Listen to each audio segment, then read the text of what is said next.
Order, order. Can I welcome our witnesses to this panel that this session that we're holding to explore the rise in anti-Semitism and what response there could be to that. Before we begin our questions and I ask the panel to introduce themselves, I want to make a short statement about the sub judice resolution and its application to our proceedings this morning. We are holding this evidence session in response to recent violent attacks targeting Jewish communities in London and elsewhere. We will be focusing on the drivers of anti-Semitism and the responses to it. In doing so, we are conscious that there are live cases currently before the courts, which must not be placed in jeopardy by anything said in Parliament, in compliance with the House's sub judice resolution. To help manage our discussions on an issue of national importance, Mr. Speaker and I agree that it is appropriate to use the discretion given to the Chair in respect of the resolution on matters sub judice to allow passing references to attacks in North London, as long as they do not engage in discussion or speculation around the motivation for, detail of, or immediate response to any specific individual attacks or incidents. If that's okay. Thank you. So if I can start, Russell, with you. Oh, sorry, declarations of interest. Yes, I should declare that I am a member of the Conservative Friends of Israel. Margaret, do you have anything? No. Peter? So I'm a member of the Labour Friends of Israel. I'm a member of the Board of Deputies of British Jews. I'm a trustee of the Norwich Hebrew Congregation, and of course I'm a Jewish MP. I'm a member of the Labour Friends of Palestine in the Middle East. Yes.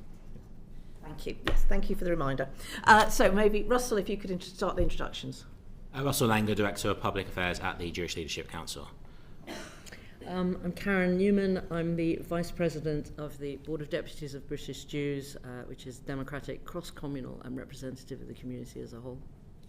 Dave Rich, Director of Policy, Community Security Trust.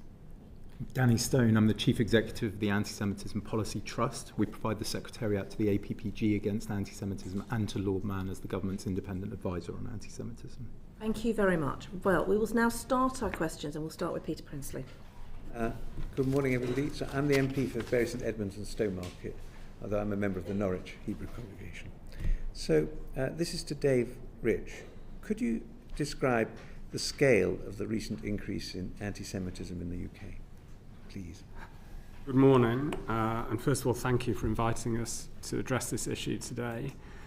There have been 2 declared terrorist incidents targeting the Jewish community in this country in the last 7 months, whereas there had been none for several decades before then.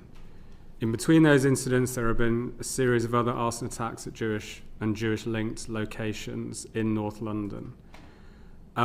This itself indicates a significant change in the scale of violent attacks targeting the Jewish community. But there is a backdrop to this. Since the 7th of October 2023 and the Hamas attack on Israel that day, we at CST have recorded over 11,300 anti-Semitic incidents across the whole of the UK. These have been happening at unprecedented levels. In 2025, the average monthly total of anti-Semitic incidents was double what it was in the 12 months prior to the 7th of October attack. More recently, since the attempted petrol bombing of Finchley Reform Synagogue on the 15th of April, we've seen a 30% increase in anti-Semitic incidents reported to CST. The day of the firebombing of 4 Hatzalah ambulances in Golders Green on 23rd of March was the joint highest daily total for anti-Semitic incidents so far this year. The day of the Heaton Park Synagogue attack in October 2025 was the joint highest daily total for anti-Semitic incidents last year. So in terms of hate crimes, incidents and terrorist activity, we are in an unprecedented situation right now. I've worked at CST for 32 years and we have never ever had a period like this in all of that time. Right, that's obviously terrible. So would you say that there are a particular type of incidents which has seen the greatest increase? In terms of the breakdown of types of incidents, violent incidents thankfully remain a relatively small proportion, around 5 to 6% of the anti-Semitic incidents reported to CST. The vast bulk of incidents are verbal abuse, anti-Semitic comments, in person or online, graffiti, hate mail, that kind of thing. What has changed is not so much the breakdown in the type, but the locations and the places where these incidents happen. We are seeing many more anti-Semitic incidents reported from within schools, within workplaces, within the health service, from parts of society where anti-Semitism was marginal. And I think one of the big changes over the last 2.5 years is that anti-Semitism has moved from the margins to the mainstream in many parts of society, and especially including online spaces as well. That fits with my experience of the situation, particularly in rural schools, where we've seen an astonishing increase in anti-Semitism in East Anglia. Could you talk a little bit about how the CST data is gathered and how complete you think it is? So the anti-Semitic incidents we record are reported directly to us by victims, by witnesses, their family members, also by Jewish organisations, synagogues and schools and so on, by security guards who are protecting Jewish community buildings, and also there's data sharing with police as well. So it comes from a range of sources. Every incident is reported into CST. We don't go kind of harvesting the internet for incidents. That's a separate part of our work. In terms of how complete it is, we work on the belief that a huge chunk of hate crime is not reported. There isn't much data on this, but the data that exists, the European Union Fundamental Rights Agency did a survey of anti-Semitic or Jewish experiences and perceptions of anti-Semitism. The most recent one that included the UK in 2018 showed only around 21% of incidents of anti-Semitic harassment are reported to anyone in this country. So we work hard to encourage reporting to CST and to the police. But the reality is, for a lot of Jewish people, this has become a normal part of life. And for a lot of Jewish people, the motivation to report is not there because it's something that is just becoming so common in their day-to-day experience. Yes, I actually completely agree with that. So it's moved from a situation where there were kind of remarks at the edge of a dinner party to something which is just everybody's everyday experience, I think. So just moving on, do you think the situation in the UK is different to some other countries? Is there something uniquely bad about what's going on here? It's the opposite, actually. This is a global phenomenon. So if we look at other countries with significant Jewish communities, especially in liberal democracies, so the United States, Australia, Western Europe, you see the same patterns of a huge surge in anti-Semitism after the October 7th attack. You see the same kind of spikes in relation to events in the Middle East. You even see the same language being used, the same slogans, the same catchphrases in the articulation of anti-Semitism, and the same methods. Since the 7th of October, synagogues have been firebombed on 5 different continents. And there's no other type of prejudice that quite works in a global, synchronized kind of way. Now, you'll always have local phenomena that produce local spikes. So as I said, we had a spike in anti-Semitic incidents here after the Heaton Park synagogue attack in October. But we also had a spike in incidents after the Bondi attack in Sydney. So this is a global phenomenon. Every Jewish community is facing the same challenges. So in this country, we've got the CST. Obviously, we're very lucky to have the CST.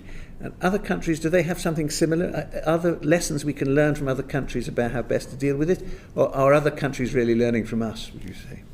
We're always looking to learn. Most Jewish communities will have some type of security infrastructure.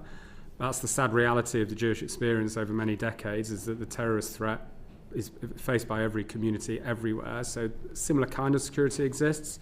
CST is probably the biggest, the most widely developed of all the ones across Jewish communities in the world. We're always looking to learn from each other, partly because, as I say, these threats are global. But I think where there might be learning is more in terms of how government and police are addressing these issues across different countries and different societies, because Jewish communities are broadly using the same kind of approaches. Thank you. Thank you very much. Anyone else want to add to any of that? Any of the rest of the panel? I think what I would want to just add to what Dave said is that the Jewish community, in terms of how it feels about all this, was starting from a different point. As he said, we're used to having security, going past security to go into synagogues every week, which is itself a bit bizarre. But that's been normal for us for a while now. What's new now is that people worry about being Jewish in all sort of sectors. If they go out, did they remember to take their kippah off? Do they want to keep it on? How does that feel? And that's completely new. And that's what impacts on how safe we feel in our country. And one of the things that we feel very strongly about is that this isn't about whether or not you like the Jews. This is about what kind of Britain do you want to live in. Russell, and then Danny. Sure. I think, picking up on that point about the international context, the important point I would put there is Dave made it clear that the change was the two incidents categorised as terrorist incidents that we've had over the past 7 months since the Heaton Park attack in Manchester. But security wasn't a new thing for the Jewish community in those concepts. It's something, I went to school in this country behind security. I went to synagogue growing up in this school behind security. This isn't a new concept, but we always saw those attacks happening elsewhere. Those attacks happened in France. We saw them in America. And we, in a way, maybe felt a bit safe behind those high walls, those thicker doors in our synagogues. That's now been trash. And I think when I was in Manchester the day after the attack there, and I was with the community there, the key message I just kept hearing is we've had enough of living like this. And I don't think enough of the British public really recognise that is what Jewish life is like in lots of countries, including in the UK. And a lot of the immediate response is rightly about security and protecting the Jewish community. That is obviously vital.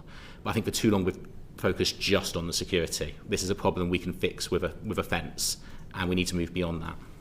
Thank you. And the context in which we operate and that we discuss all of this is one in which I've been slightly reassured since the Golders Green attacks, the civil society coming out and saying, you know, this is a problem, this type of racism is a problem. But so often I have to defend why I want to see action taken. Look at the cancellation of Wireless Festival, where I had to keep on going out and explaining why an artist using Nazi-grade anti-Semitism might be a problem.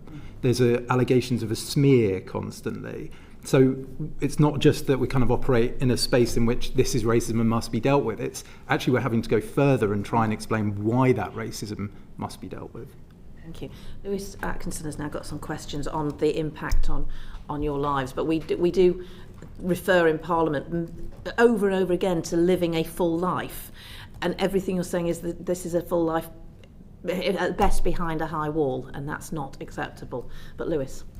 Yes, so my question was about how the growth of anti-Semitism is affecting Jewish people in their daily lives, and I wonder whether, in answering that, maybe you could give some examples of different elements, ages, life stages of the Jewish community, and how that's affecting maybe different groups. Karen, I don't know if you want to start. Yeah, I think exactly as you said, it affects all groups separately. And I was reflecting only recently that when I went to university, I don't even know if my parents knew which university I was applying to. I mean, I went to Sussex because I was able to do a thesis on Shakespeare at undergraduate level, and you couldn't otherwise. But now we've got parents ringing us, ringing Dave's organisation, ringing people saying, where will my child be able to be Jewish on campus safely? And this is worrying for us for two reasons, not just from the parental perspective, but also in answering that question, we don't want to create no-go areas for Jews. We really, really don't. And that's the worry, balancing safety against our core identity as British citizens. I think it affects, exactly as you said, different people, different ages. I think people, where it's particularly difficult is in the workplace, and I'm sure there'll be separate questions on this, but we've found the creation of Jewish workers being able to get together and associate and create their own associations as being tremendously valuable, not just for them, but for management to be able to see there's a group there that they can consult on when it's the stuff that happens by the cooler that's so awful. People have been seeing images about Gaza, and they say something, and you get this kind of tsunami of junk in your head. Does this person know I'm Jewish? Probably not. Do I say, is this the moment for me to say I'm Jewish? Or they do know I'm Jewish and assume I'm completely backing the state of Israel. And there are people who harbour a great love for Israel while at the same time recognising that they're critical of some actions of some governments at some moments. And you can hold those thoughts at the same time. But the difficulty is that the communication space that we occupy at the moment is much more comfortable with yes, no, black, white, on, off. And you need 2 or 3 sentences to say, I feel passionately about this and I agree that this is wrong. But we don't have time for that level of complexity, so it's much easier to pretend you're not Jewish, and that's what's new. As a follow-up to that, I mean, I think you touched on that a little bit of this before, is how far do you feel like the levels of anti-Semitism that we've got are affecting Jewish people's ability to be openly Jewish? You know, is that something that we think is now normalised to try and mask Jewishness? Absolutely. Oh, sorry. It's just, I'm amazed by just how much it's just come into the everyday conversation that I have now today. In the past 2 weeks, I've heard, when it comes to which school people's children go to, I've heard both, I'm happy my children don't go to a Jewish school because they're not going to be at a school which is a target, but also I'm happy my children go to a Jewish school because they're not going to be bullied for being Jewish there. So that's ultimately a binary choice that some people feel that they are having to make. Also, if children might be safe in that school because of the security in place, but they've got to travel to that school. Not all Jews wear religious symbols, but if you're going to a school with in a school uniform which clearly marks out that you are attending a Jewish school, I'm hearing people about the fact that one of the biggest fears they have each day is just their children getting to school safely and home again, and that's a big part of that normal life. I think with the incident in Golders Green, also the fact that didn't happen in a Jewish location. It happened on the street in a Jewish area with people just wearing Jewish symbols. So all of this conversation about high walls, thicker fences, thicker doors, and so on, it trashes all of that. So people thinking about whether or not they have to change their route, what they look like, whether or not they need to wear. We had the rally against anti-Semitism on Sunday, and there were still people wearing baseball caps over their skull caps, which is a normal part. You'll see it when people walking to synagogue as a way of covering up their Jewish symbols. But that was at the rally against anti-Semitism. We were still seeing issues like that. And then the last sort of example I'll give is for those who don't necessarily present as Jewish, there's always that issue of, and we talk about the workplace, and we had a conversation about the workplace yesterday with the Secretary of State for Business and Trade. There's always that thing of, well, if I don't have to tell somebody I'm Jewish, why would I? And the stats all show that the vast majority of people in this country are not anti-Semitic. And statistically, if somebody knows I'm Jewish, if I get into a cab and I tell the driver I'm Jewish, the odds are there's going to be absolutely no problem. But why would I want to find out? And that's the creeping issue that is coming in. Can I ask a follow-up, I suppose, in terms of people's how far people feel safe to seek support services? So one of my previous roles, I worked for the NHS in Gateshead, which is, has got a significant Jewish community. I'm very aware of the mental health impact of the level of anti-Semitism that the community must be facing. How would you say people's ability to seek support and access support is impacted by anti-Semitism, whether that be through the NHS or through other support services? Danny, do you want to? I mean, we've been supporting Lord Mann in his work looking at the NHS and anti-Semitism across the NHS, and I don't want to preempt any of that. But it is safe to say that there are issues of those support services not having the requisite knowledge to support people, so a lack of understanding, and this is across multiple sectors, not having the understanding of what anti-Semitism is, not knowing how to receive people or to give them the kind of support that they need. There's definitely a level of concern and apprehension about seeking that support. I know of a couple of cases in different industries where people have looked to managers for support, and the managers, in fact, have come back and in some cases even expressed anti-Semitic attitudes. So there is a concern there across EDI in different organisations. There is a failure to see anti-Semitism as racism and to build training in, and that's something our organisation does training. We've been trying to work with various organisations in different sectors to ensure that it's as high quality as possible, and that offer is there for us to go in and help anyone in any sector that needs that help. Just on that, I mentioned before the Jewish staff networks, and as Lord Mann's review pointed up, there is a particular issue in the health sector, and it's both for Jewish staff who experience it, who are working within the health service, but also it's how Jewish patients feel at a moment of vulnerability when they're just about to say something and they see a Palestinian badge on the nurse's uniform. That's not a moment where you feel good asking for kosher meals. It's just much easier not to do it, but for some people that is a core indicator of their Jewish identity, whether or not they can keep kosher. So it's those sorts of things. When you say that every day, that's what the everyday looks like for some of our people right now. Thank you. And my final question is, given the environment that you've described, how much of a risk do you think it is, or how much of a calculation do you feel members of the community are making around whether they believe it's safe and right to remain in the UK rather than to seek to live elsewhere? I think one of the big changes is that that's actually become a much more live question for a lot of people. And it's about what is your tolerance for the limitations and the self-restrictions you have to make in order to live a life here as a Jewish person. I don't want to overstate it. Jewish life goes on all the time. Jewish events go on all the time. But there's a lot of things happening beneath the surface. I'll explain what I mean. Richard Ferrer, who's the editor of Jewish News website, he published an article this week about the regularity with which he gets emails from Jewish people, ordinary Jewish people, who will have been mentioned or named in an article years ago on his website about something completely uncontentious, asking him to delete their name or delete the article because they do not want employers to know that they are Jewish when they apply for a new job. Now, if we're in a situation in this country where ordinary Jewish people are feeling and experiencing that being known to be Jewish is a professional and social impediment, then that's not just about the status and the future of the Jewish community. That's about the health of our liberal democracy. And that's a sign that our democracy is failing and our society is falling apart because of these anti-Semitic trends, because of these pressures. So I think the extent to which Jewish people are withdrawing inwards, are making these calculations, is it physically safe to be identified as Jewish? Is it professionally safe? Jewish people will come to their own conclusions, but we should not make the mistake of thinking that is only or even primarily a Jewish problem. And if I may just to add to what Dave said, I think as an expression I've always hated all my life is what doesn't kill you makes you stronger. I don't know, I've always really hated that.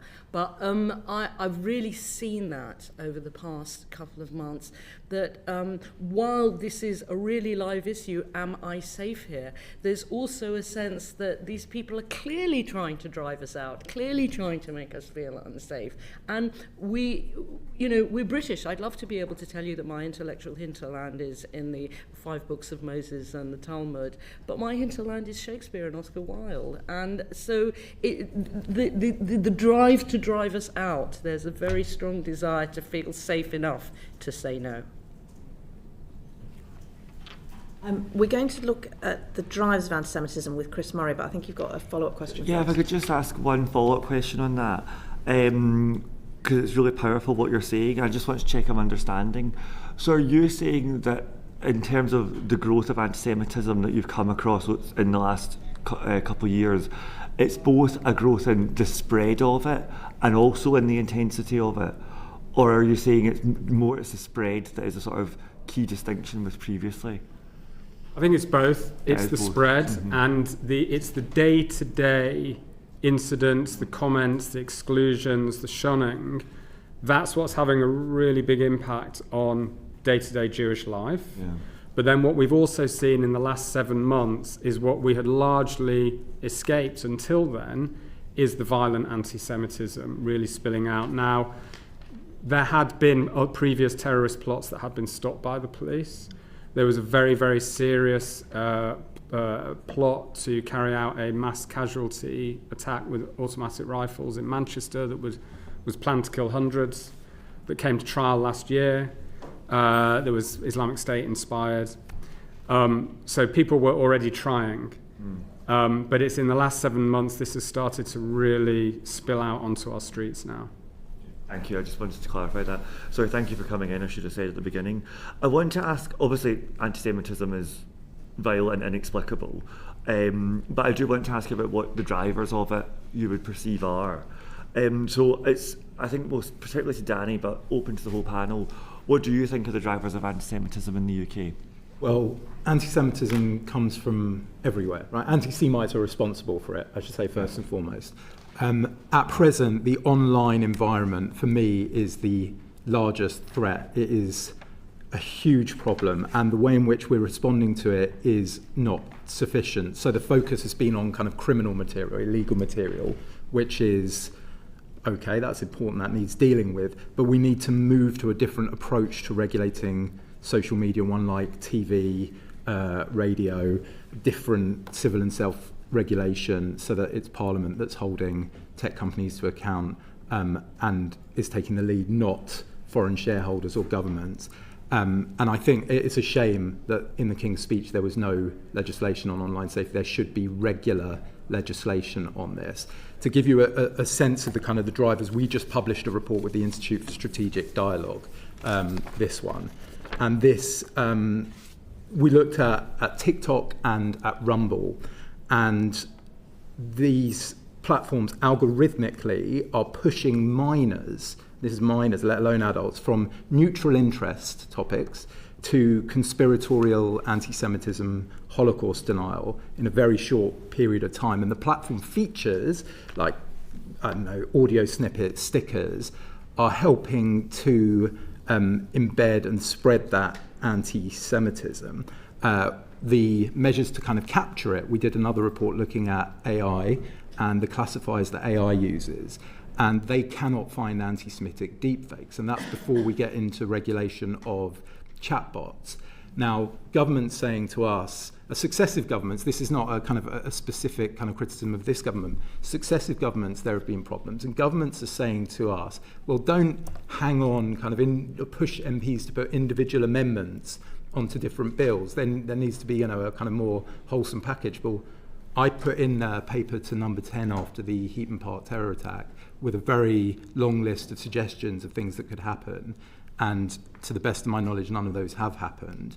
The Online Safety Act network has a 10-point plan, including, an overarching duty of care on tech platforms, action on app stores. I mean, I can send in the things that I've suggested. Please, yes. But these are things that need to happen now, because algorithmically these platforms are driving people. And just to finish, we had a meeting with the tech platforms, with the tech minister in the wake of the Golders Green attacks, and talked to X specifically about, we picked, I think, 5 accounts that were routinely publishing Holocaust denial and anti-Semitism, and gave them 24 hours to take action on those accounts. Their response was to come back with, to say they'd taken action on some of the posts, but that, freedom of expression was very important. These accounts are still up. They're still routinely posting Holocaust denial and anti-Semitism. They could suspend the accounts under their terms of service and haven't done. And the tech platforms are laughing at us. Reddit and TikTok, in response to our last reports, essentially attacked our methodology. They don't understand anti-Semitism properly, and they don't capture it as it should be captured. And rather than kind of querying our methodologies, in both cases, I would expect them to work harder to address this. And I think for you, this committee has looked at anti-Semitism online repeatedly. It's worth going back to some of those inquiries, and as I say, I'll send in these materials, and challenging government ministers and the regulator to go further, because this is where it is coming from, and it is cross-pollinating left to right online and spreading harm. I think, just to be clear, and Chris will come back with further questions, but we are looking for solutions here. We're looking for things that we can put to government and to other organisations. So please, any thoughts you have, please let us have them, even if not in this meeting, if later on. Sorry, Chris. Absolutely. I'd like to open that up to the rest of the panel. In terms of the ideas that are driving this anti-Semitism, look, as Danny says, it comes from all sides. You have to have 360-degree vision to really see all the different types. The rise of conspiracy theory thinking is really important, because anti-Semitism is at heart a conspiracy theory. But the emotional driver of the worst of the anti-Semitism right now is an utterly obsessive hatred of Israel that is not criticism of government policy, it's not opposition to the actions of the Israeli military, it's hatred of an entire nation, hatred of Israeli people that then spills over into hatred of Jews. It's a demonization of the word Zionism and anyone who can be labeled as a Zionist. In the anti-Semitic incidents that we log, that we record, the most common discourse that is used is language in relation to Israel and events in the Middle East, alongside anti-Semitic language or anti-Jewish targeting, and we're very clear that we only log an incident if there is anti-Jewish targeting or language or motivation. Alongside this, we have a normalization of violent language towards anyone who's put in this category of Israel, Zionism, anyone connected to it. And that normalization is happening on our streets, and it's happening online, and it's happening in the day-to-day. At the more violent end, you have the influence of Islamist extremism, which is playing an increasingly important part in all of this. But this hatred of Israel is where Islamist extremism, far-left extremism, and far-right extremism all meet. And we see people from all those different ideological backgrounds sharing each other's content, interviewing, speaking with each other on their podcasts online and so on. There's a coming together, and this is the thing that is driving the emotion and the fury and the anger that then spills out into all the anti-Semitism. Can I just come back on that? Is it on this point? On this point. So that language is used in Parliament too. And if anything, if you are able to highlight this use of language in and around Parliament, that would be very helpful. One MP referred to the blood-soaked tentacles being the key word, of the Israeli army. That was said in the House. And so far as I'm aware, there was no comeback on that. An MP on social media talked about, in reference to Gaza, gas chambers next. There was reference to the Zionist and the power of the Zionist lobby. These are parliamentarians. That is language that is not acceptable. And Parliament has privilege, ultimate privilege, total privilege, but that privilege must be used responsibly. And so I suppose my plea, as ever with parliamentarians, and I've been writing about this for years now, is that the use of responsible language is at the forefront. We've done individual training for individual parties about this. I will speak to anyone about it. We've run training for Parliament on it.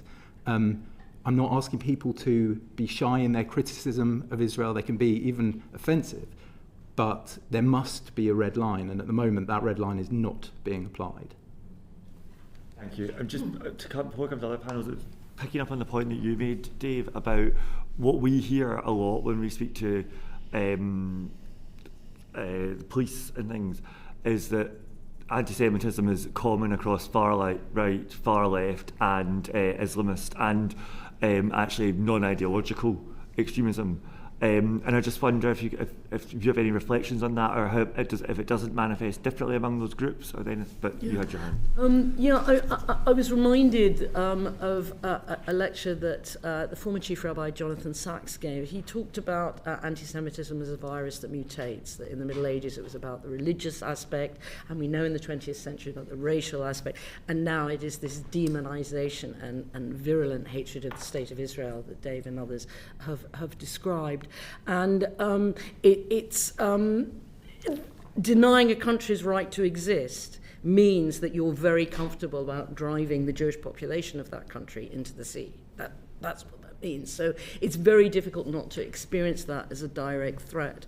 I think it is different precisely because of the issue you've just raised, that on the extreme right, there's a tendency to use anti-immigration drivers to say, well, there are good minorities and there are bad minorities, and that's not helpful for us. As I say, this is about the kind of Britain we want to live in, not are we all right and then you can demonize that lot. That's not what we want. And then, of course, on the other side, where as a badge of what a good socialist you are is your anti-Zionism, that then creates a hatred on the other side. So you've got exactly both extremes in a way that makes it very difficult to build social cohesion. But I feel that these things need to be recognised because it's social cohesion that we really need right now. And exactly as Russell and others have said, most people in this country are not anti-Semitic. We know this.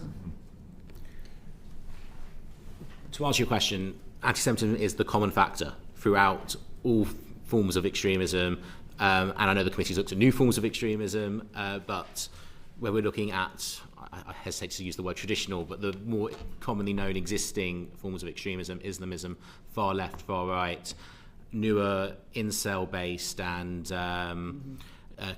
any conspiracy theory really will tend to have a tinge of anti-Semitism in it. That is the common We fact. were told that in our evidence session. Yes. In the evidence sessions we had, we were told categorically anti-Semitism appears in every form of extremism.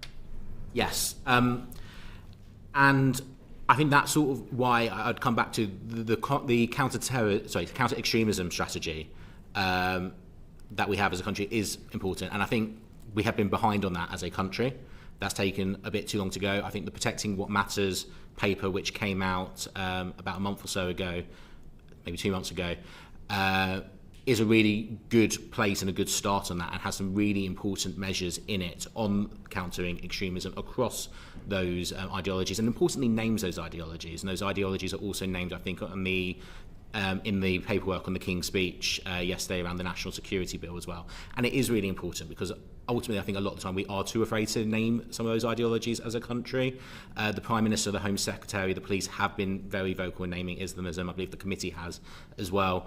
But even within government and junior ministerial ranks, and ministers will have meetings where we speak about it, and then the minister will sum up and not mention the word Islamism at it, and you can tell that sense of squeamishness. And if that's where we still are, then we're not going to be able to face it as a country. On the Protecting What Matters strategy, there's a really helpful action plan at the end, which sets out which department is responsible for which of those measures.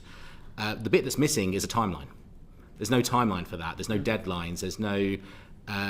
There's no real idea where we can hold government to account on how they're going to implement this strategy. And I would suggest to the committee that that really is something that needs to be implemented and needs to be monitored as we move forward. Okay, thank you.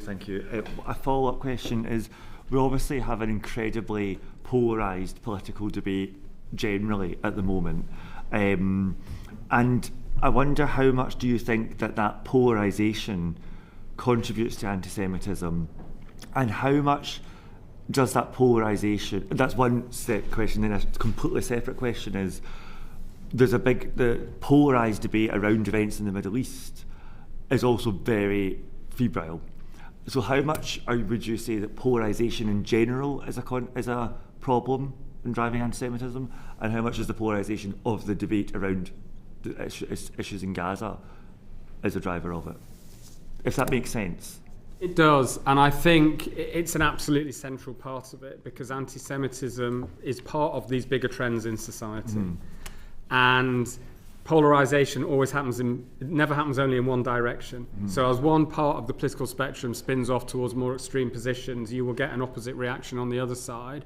And I think we're going to see a very physical manifestation of that on the streets of central London this Saturday, with the big Gaza demonstration and the big far-right demonstration, and one way or another they're all talking about issues that are where anti-Semitism and the Jewish community and diversity in general are really central and key.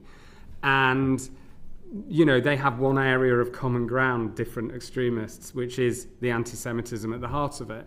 So the more that politics polarises, the more that debate becomes characterised not just by anger, by hatred, by lack of consensus, but also by conspiracy theorising and by scapegoating, the more that anti-Semitism will absolutely rise.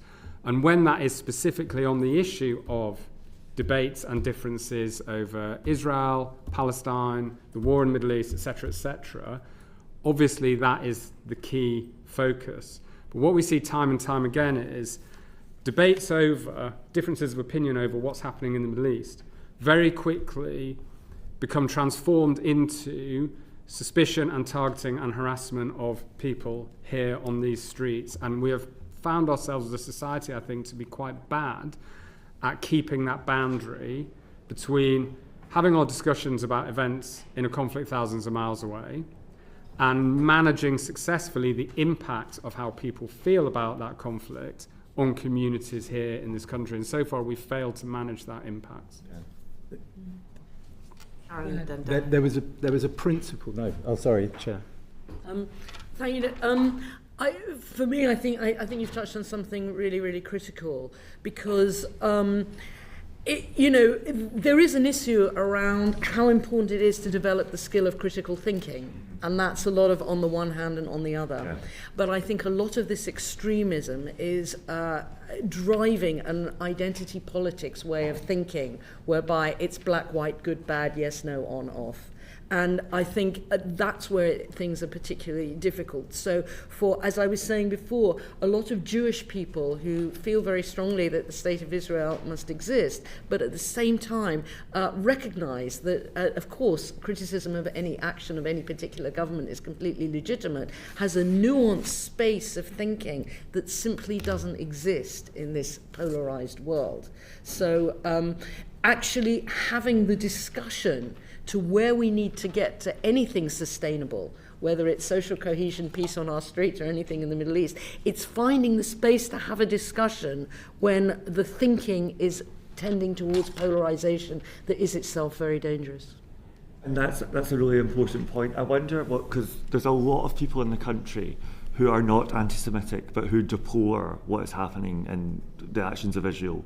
I mean, I share that view. What would your sort of advice, if someone, I'm not talking about myself here, but if someone did want to express that by going on a march, for example, this Saturday, how could that person do it, given that the political space is so constrained and so polarised? Do you think they can? It's absolutely possible to protest in a legal and democratic way, and as you say, it's everybody's right to do that. And many people have very strongly held feelings about what's happening in the Middle East, and rightly so, and understandably so. I think there are a couple of things. One of them is that there's a difference between criticism and hatred. And I think we all understand that. And I think recognising that difference is a really important starting point. And the other thing is, we have a definition of anti-Semitism, the IHRA definition, which has been adopted by government and is used very widely across society, which is not prescriptive, but it sets out useful guidelines about the kind of language and behaviour that might, in certain contexts, be anti-Semitic. And I think that's a really useful set of guidelines and principles for people to follow. It can be very helpful in kind of setting out where this debate might cross a line and where it won't. It insists on always looking at the context. So I would recommend using that. Yeah, Danny had his hand up first, then Russell. Thanks. Just to come back on your point about polarisation, firstly, Lord Mann established a really important principle when he was chair of the All-Party Parliamentary Group Against Antisemitism, which is that MPs of their own party should take on the antisemitism within their own parties. It remains an important principle, and it built trust so that across successive governments, there was kind of faith that this wasn't a politicised effort. This was something that, we expected parties to take on. As new parties are emerging and as there are more independent MPs, councillors and others, it needs to be that the systems in place are good enough to report anti-Semitism and take action on anti-Semitism. There is a role, therefore, for the Electoral Commission, for example.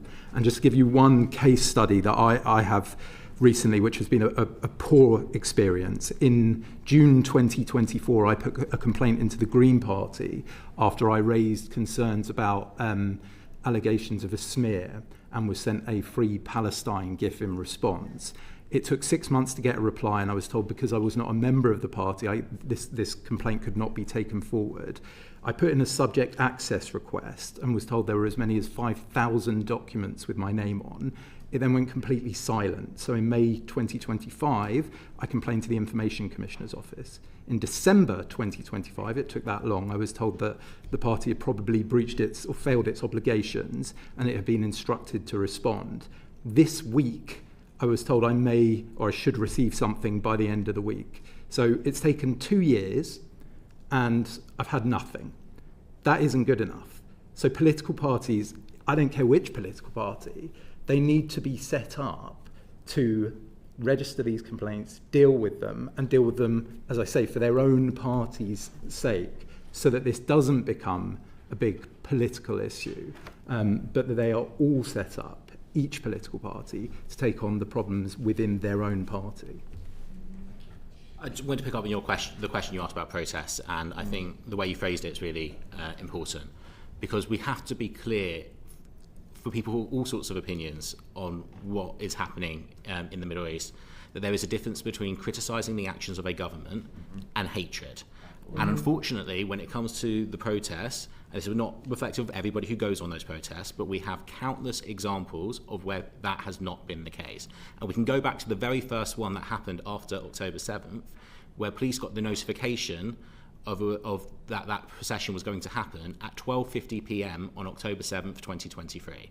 I was able to go back to the timestamps of my family WhatsApp group to find out where we were at 12:50 p.m. and my family was still in the safe room of their house on the Gaza border, in a house that was on fire waiting for rescue. Thankfully they survived, but that is just the context of, is that protesting against the actions of the Israeli government, or is that hatred of a country? If we move it forward, if you're on those protests and you find yourselves next to people chanting and placards calling for intifada, so long live the intifada, victory to the intifada, globalise the intifada, intifada revolution, Zionists off our streets, death to the IDF, death to Zionists, Kaiba al-Yahuda phrase which refers to conquering the Jewish settlement by Muslim forces in the 7th century, that's anti-Semitism. That's not a protest, that's anti-Semitism. And then there's a link between that and the violence which we are talking about. So if we talk about the attack which happened in Washington, D.C. in May last year, the suspect shouted, "There is only one solution, intifada revolution." In Manchester, Jihad al-Shami, during the attack, shouted, "This is what they get for killing our children." In the case of one of the people convicted in the thwarted plot in Manchester, they told police, "They are killing our children in Gaza, so we'll kill them here."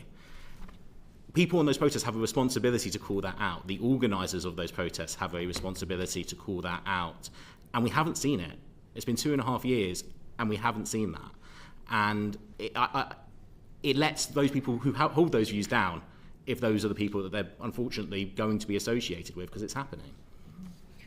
Just briefly to follow on from what Russell said, I think the key distinction is a legitimate criticism of the actions of a particular government and denying a country's right to exist.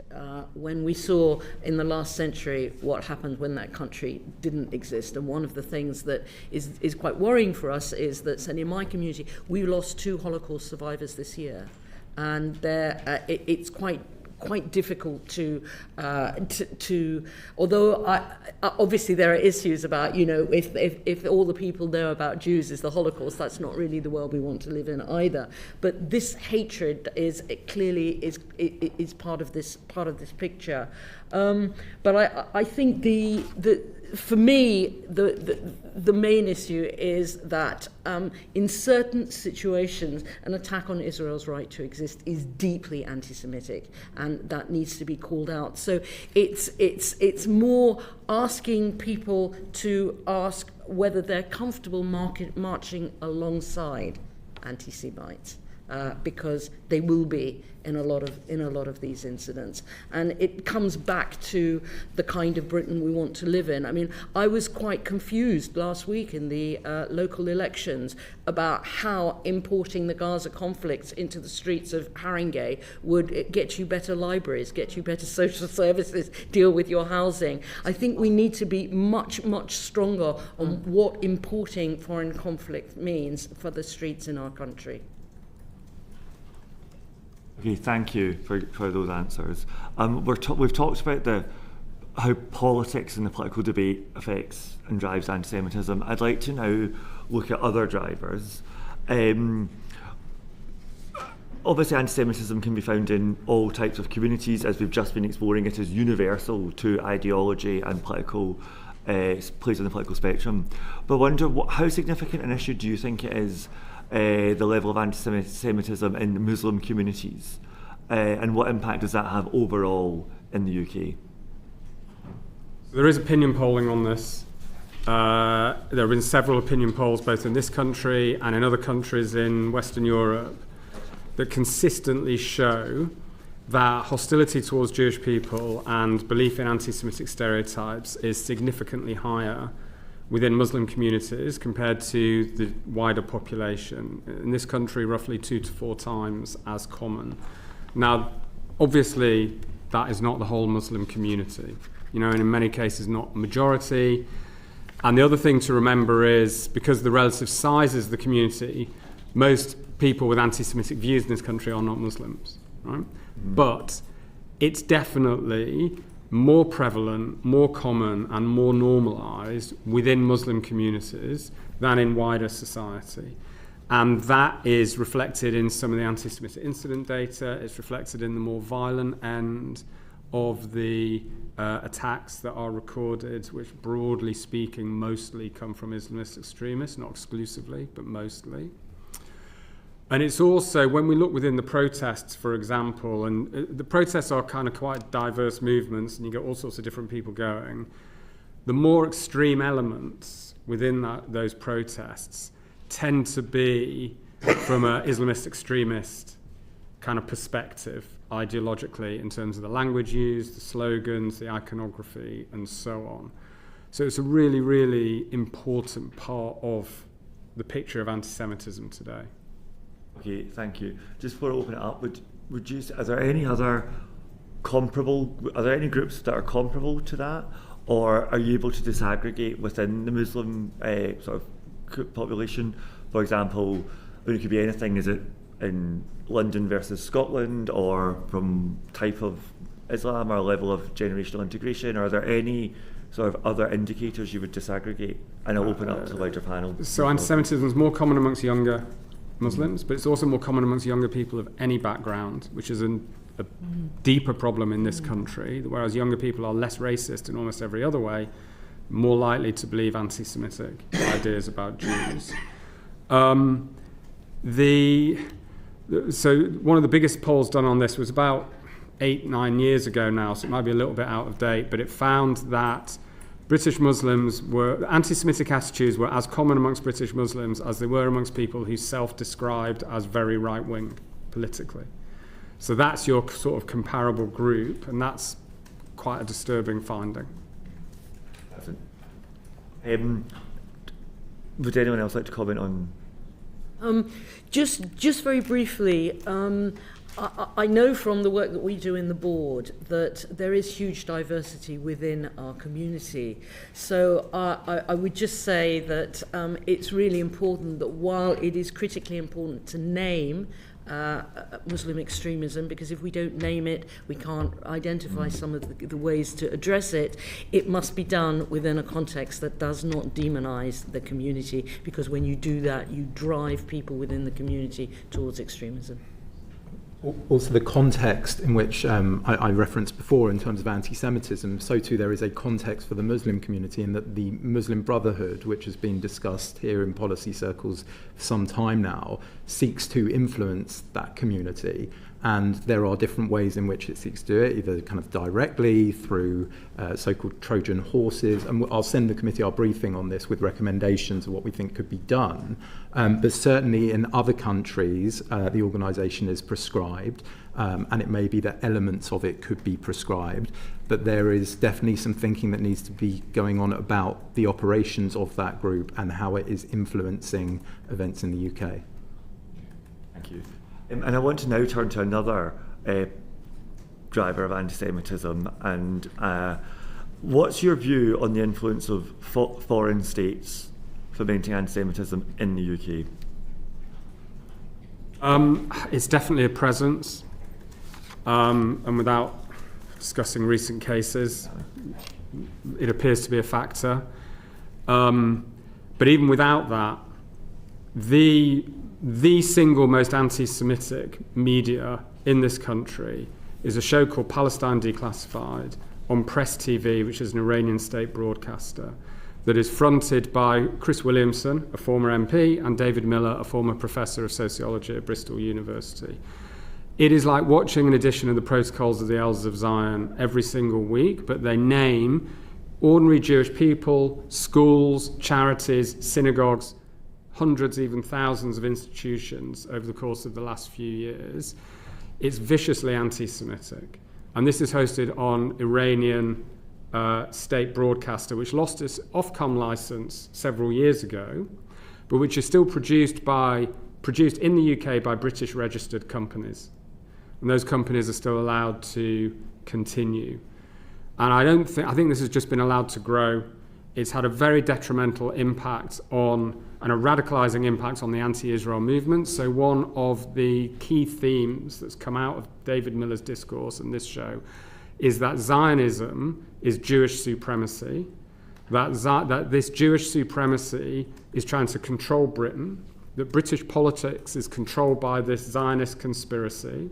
And the fact is, if you look outside the Houses of Parliament on a Wednesday lunchtime during PMQs, you will see a demonstration of people saying UK government under Zionist control, holding up fake banknotes with cabinet ministers' faces on, saying they've been bought by Zionist money, and it's all about Jewish supremacy.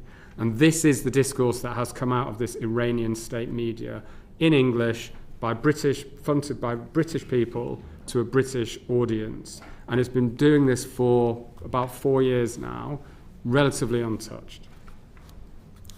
We put evidence into the Foreign Affairs Select Committee about foreign state influence, which we can share with you, but certainly Russia spreading disinformation online through bots, which speaks again to what I was saying about our our online environment and the supply chain, information supply, and how that needs to be protected.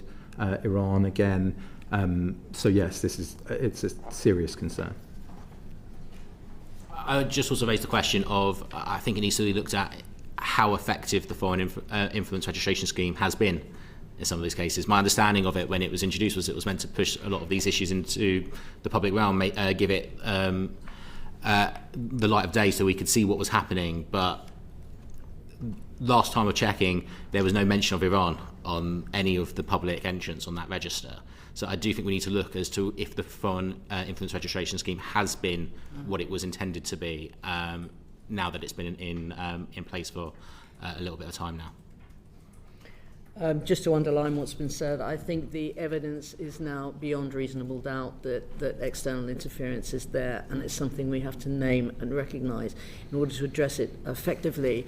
One of the things that I wanted to say in response to something that you said earlier, and I didn't, is we believe the bar has to be very high on free speech. We absolutely think free speech is critically important.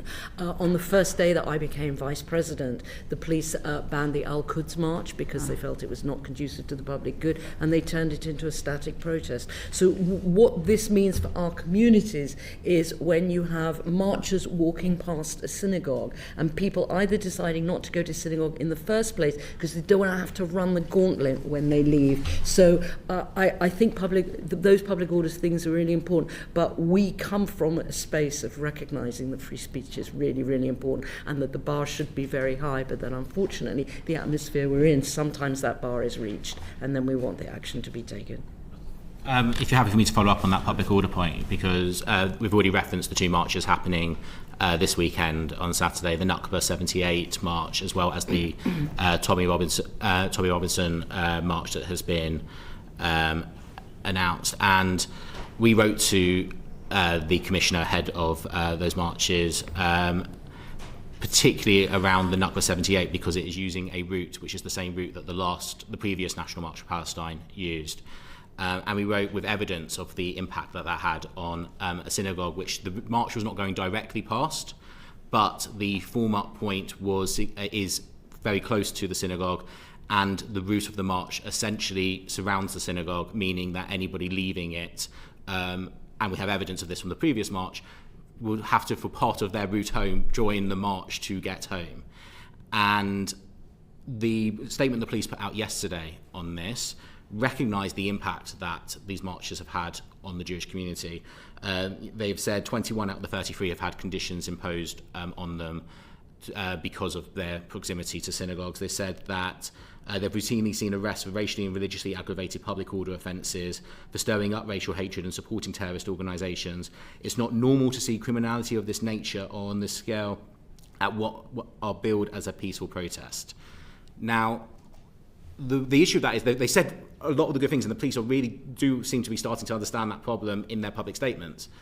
But in a way, we've gone backwards. It's now been 2.5 years of these protests. We've had 2 governments in that time.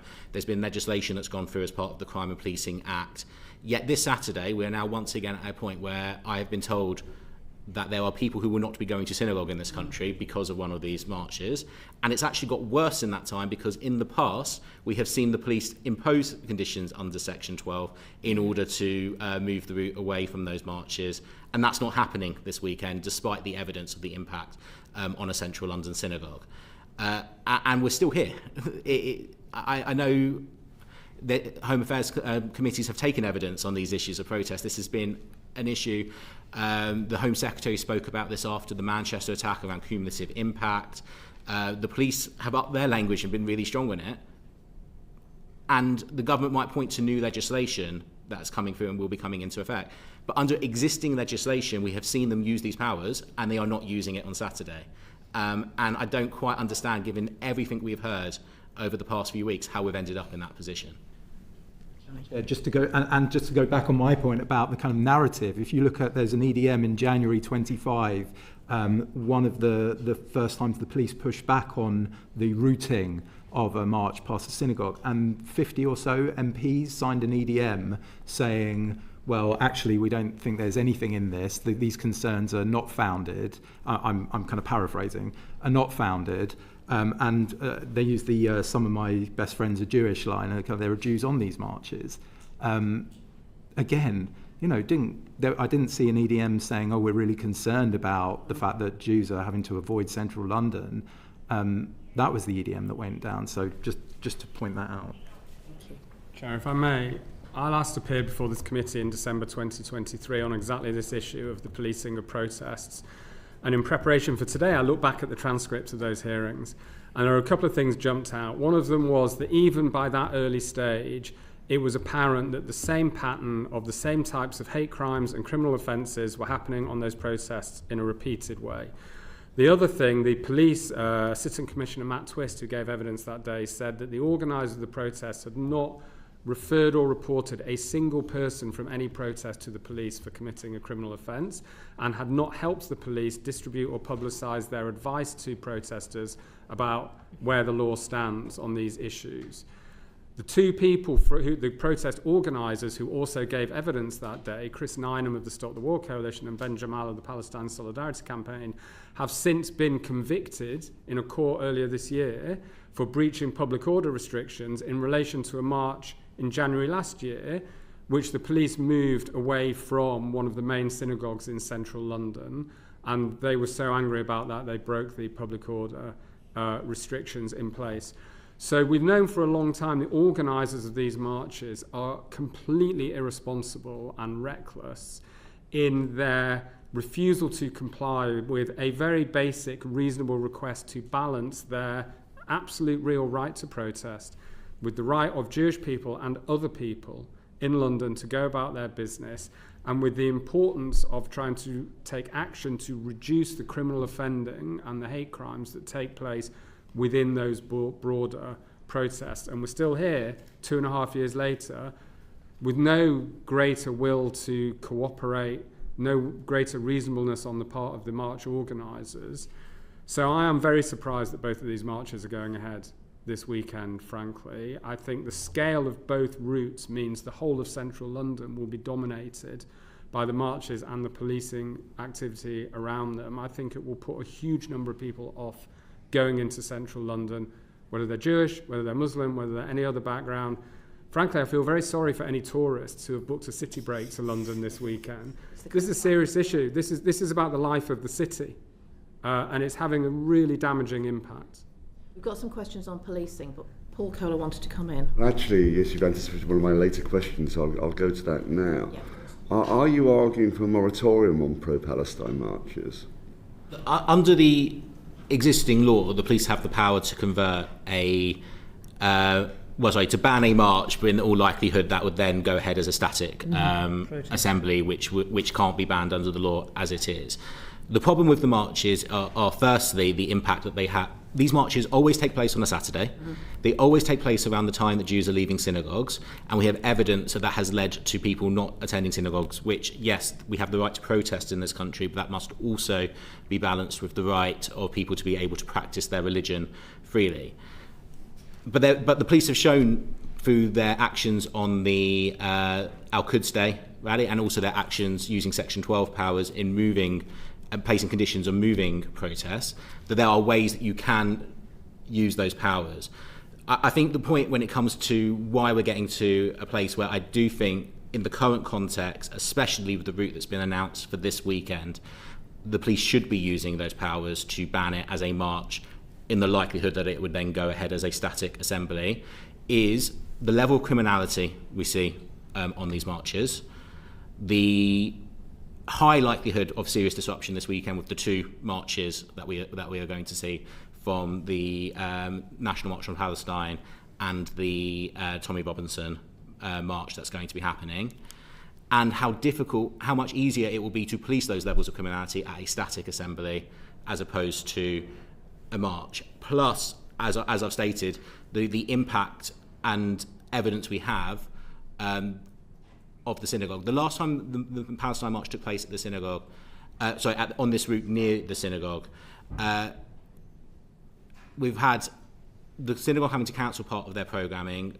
We had the police, synagogue members saying that the police were directed to escort some of them back to the station afterwards when the police identified people leaving the synagogue in clothing that suggested that they had been leaving the synagogue. We've had people saying, I still came, but I didn't feel comfortable bringing my daughter with me. This is proportionate. We're not removing the right. We're not asking for the right to protest to be removed, but ultimately we're asking for the rights of Jewish people in London to be able to practice our religion and our faith in this country, as we also have the right to do. And we're asking for measures to be put in place which will assist the policing of the level of criminality that we are seeing. And why are you arguing for the moratorium, the banning of the march, rather than the rerouting of it?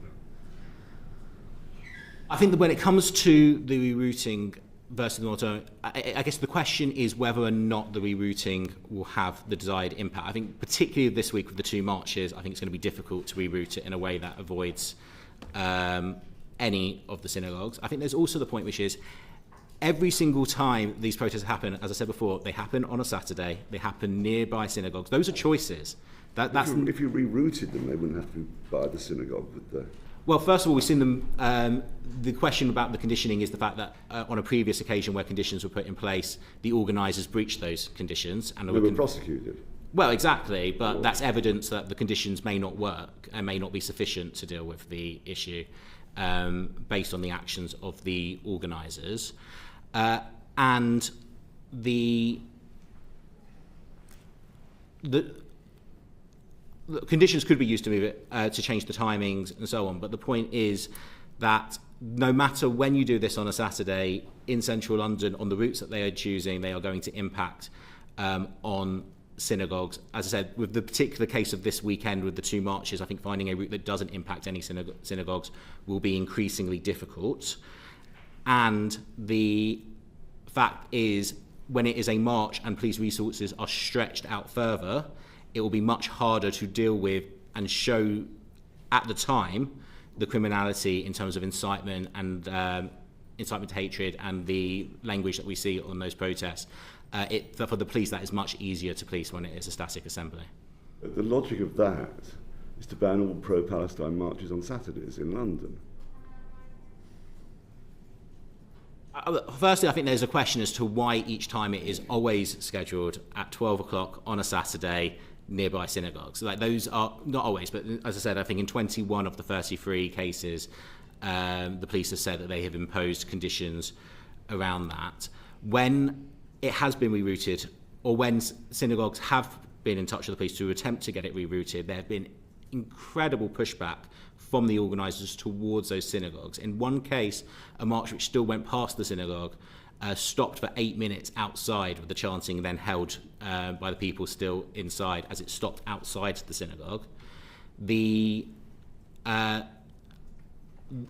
they are moved away, the pushback towards the police and towards those synagogues means, and towards those involved, just shows.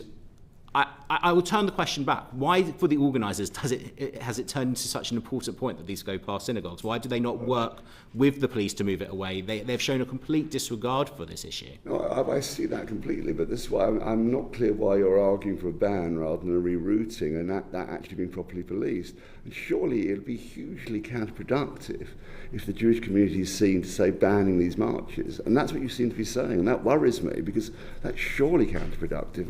And Ms. Newman's, your line about free speech, how important that is, and how we must maximise that. If you're seen to be arguing to completely ban march on a Saturday in London, that surely goes too far and will be counterproductive. I'm not sure Can I that push back? I'm not sure the ban is the same as a static protest. Exactly. A static protest is still a really, really significant opportunity for people to say what they want to say. Yeah, but you're still saying your argument should be no marches on a Saturday in London which are pro-Palestine. Is that not? There should be no marches on a Saturday in London which go either directly past synagogues or directly impact on the ability for Jews to attend synagogue. Yes, I'm very comfortable in saying that. And that rerouting would achieve that? It's possible. Unfortunately, we saw this weekend the police haven't done that. So there has to be questions to the Commissioner of the Metropolitan Police and others as to why that hasn't happened this weekend. And if it is not possible to find a route, and I suggest particularly this weekend that is going to be incredibly difficult, then I don't think it is a restriction on freedom of speech to say ban it as a march, and then using Section 14 powers, condition it as a static assembly in a way where it will not have that impact. I think that's incredibly reasonable and you do protects accept the that freedom of rerouting is a possibility if the police use their powers. Otherwise, it sounds like you're just saying you can't march. It's been used. There's a difference between accepting rerouting as a concept while recognising that it's difficult to work with the march organisers to do that because they want to go to past synagogues. Yeah, and then there are criminal sanctions for that. I think they can be prosecuted. And your example was they had been prosecuted. If I may, it's a bigger issue than just the immediate direct impact on this synagogue or that Jewish person who happens to cross the path. We are in a particular moment right now where anti-Jewish violence is at a level it has not been for decades, where the terrorist threat has been elevated, where the amount of policing and protective security that police and the Home Office feel is required for Jewish community is vastly increased.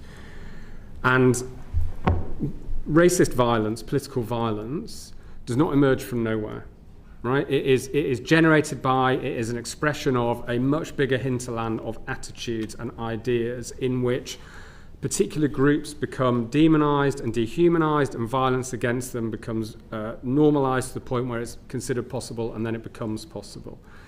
Now, these marches, of course, most of the people on the marches do not commit any crimes.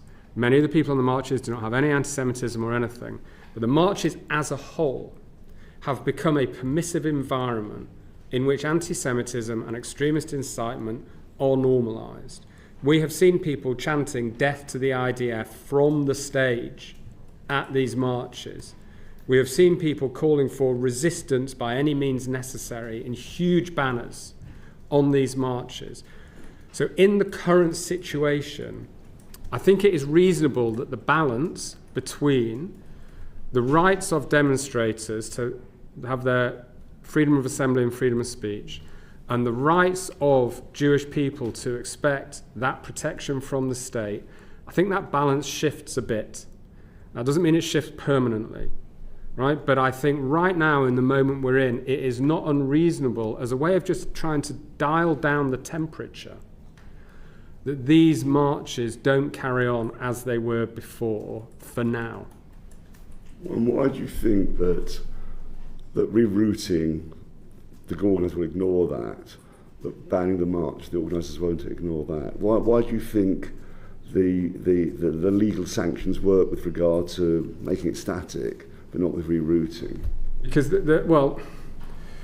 look, the incitement element that danger applies wherever the march is, right? And the organisers do not help with it, and the police do what they can.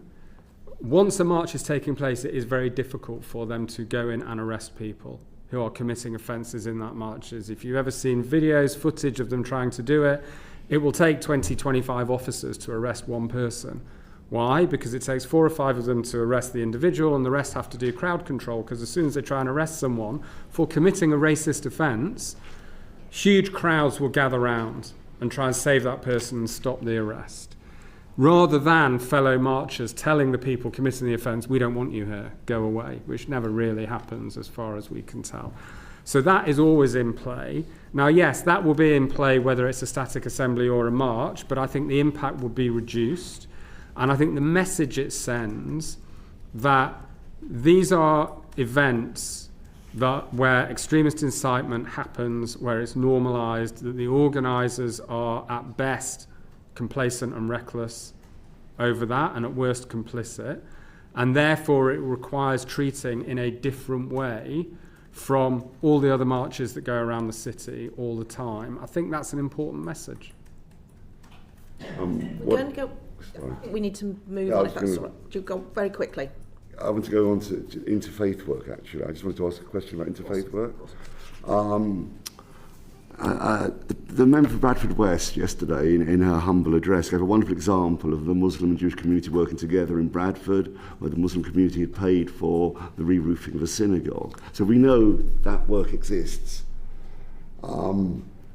It's enough being done for interfaith work. I understand that the Interfaith Network, which was described in Parliament as Britain's main forum for Jewish-Muslim dialogue, the funding to that was withdrawn 2 years ago. Are we doing enough to promote interfaith work between particularly Muslim and Jewish communities? I think these initiatives are really, really important. The defunding was not helpful. We need to encourage these initiatives. I think at local level, where relationships have built up, I mean, my synagogue has a relationship with the mosque down the road in St John's Wood, and that works. What's been really heartbreaking to see over the past few months is synagogues have organised iftars, and people have come into the synagogue for those occasions, and they cancelled them this year. It was just too difficult to do it. We have a history of inviting local Muslims into our Seder services for Passover. This year, they just didn't feel that was something they wanted to be seen to be doing within their own communities. So the work is difficult now, but yes, I would argue that its very difficulty speaks to its significance and its importance, and it needs greater funding and it needs greater emphasis. Partly because we don't want to see good minorities and bad minorities, and this is how we build the social cohesion that we need. Interfaith is important, but interfaith is only important if it deals with the difficult issues as well as dealing with the commonalities, and good interfaith does that. The second bit is picking up on Karen's point around those events being cancelled, or what we've seen too often is good initiatives happening but no photographs being taken, no publicity being taken. And that's because if we go back to the earlier conversation we had about Islamism and extremism, Muslims are just as susceptible to that in terms of the violence and threats towards them for working with the Jewish community as the Jewish community is at threat from that. And that is a big problem, and unfortunately that undermines the good work that does happen in the interfaith space. We're going to move on to policing, and I should just note that we've had a letter from the Commissioner of the Metropolitan Police, which we published before the start of this session. But Margaret Mullane. I just wonder how confident you all are on the Met and other police forces, really, on their capacity to actually tackle anti-Semitism. So in the last few weeks, since the series of attacks, there's been a huge increase in protective policing in Jewish community areas in London, but also in other parts of the country, in Manchester, in Leeds, in other regional forces. It's been very welcome. It's a huge amount of extra resource. I think Jewish communities have noticed a lot more visible policing on the streets, and we are seeing positive outcomes from this. We're seeing a lot more arrests in real time when anti-Semitic hate crimes happen. And this is the relatively sort of lower offences, Section 4, Section 5 Public Order Act offences on the streets.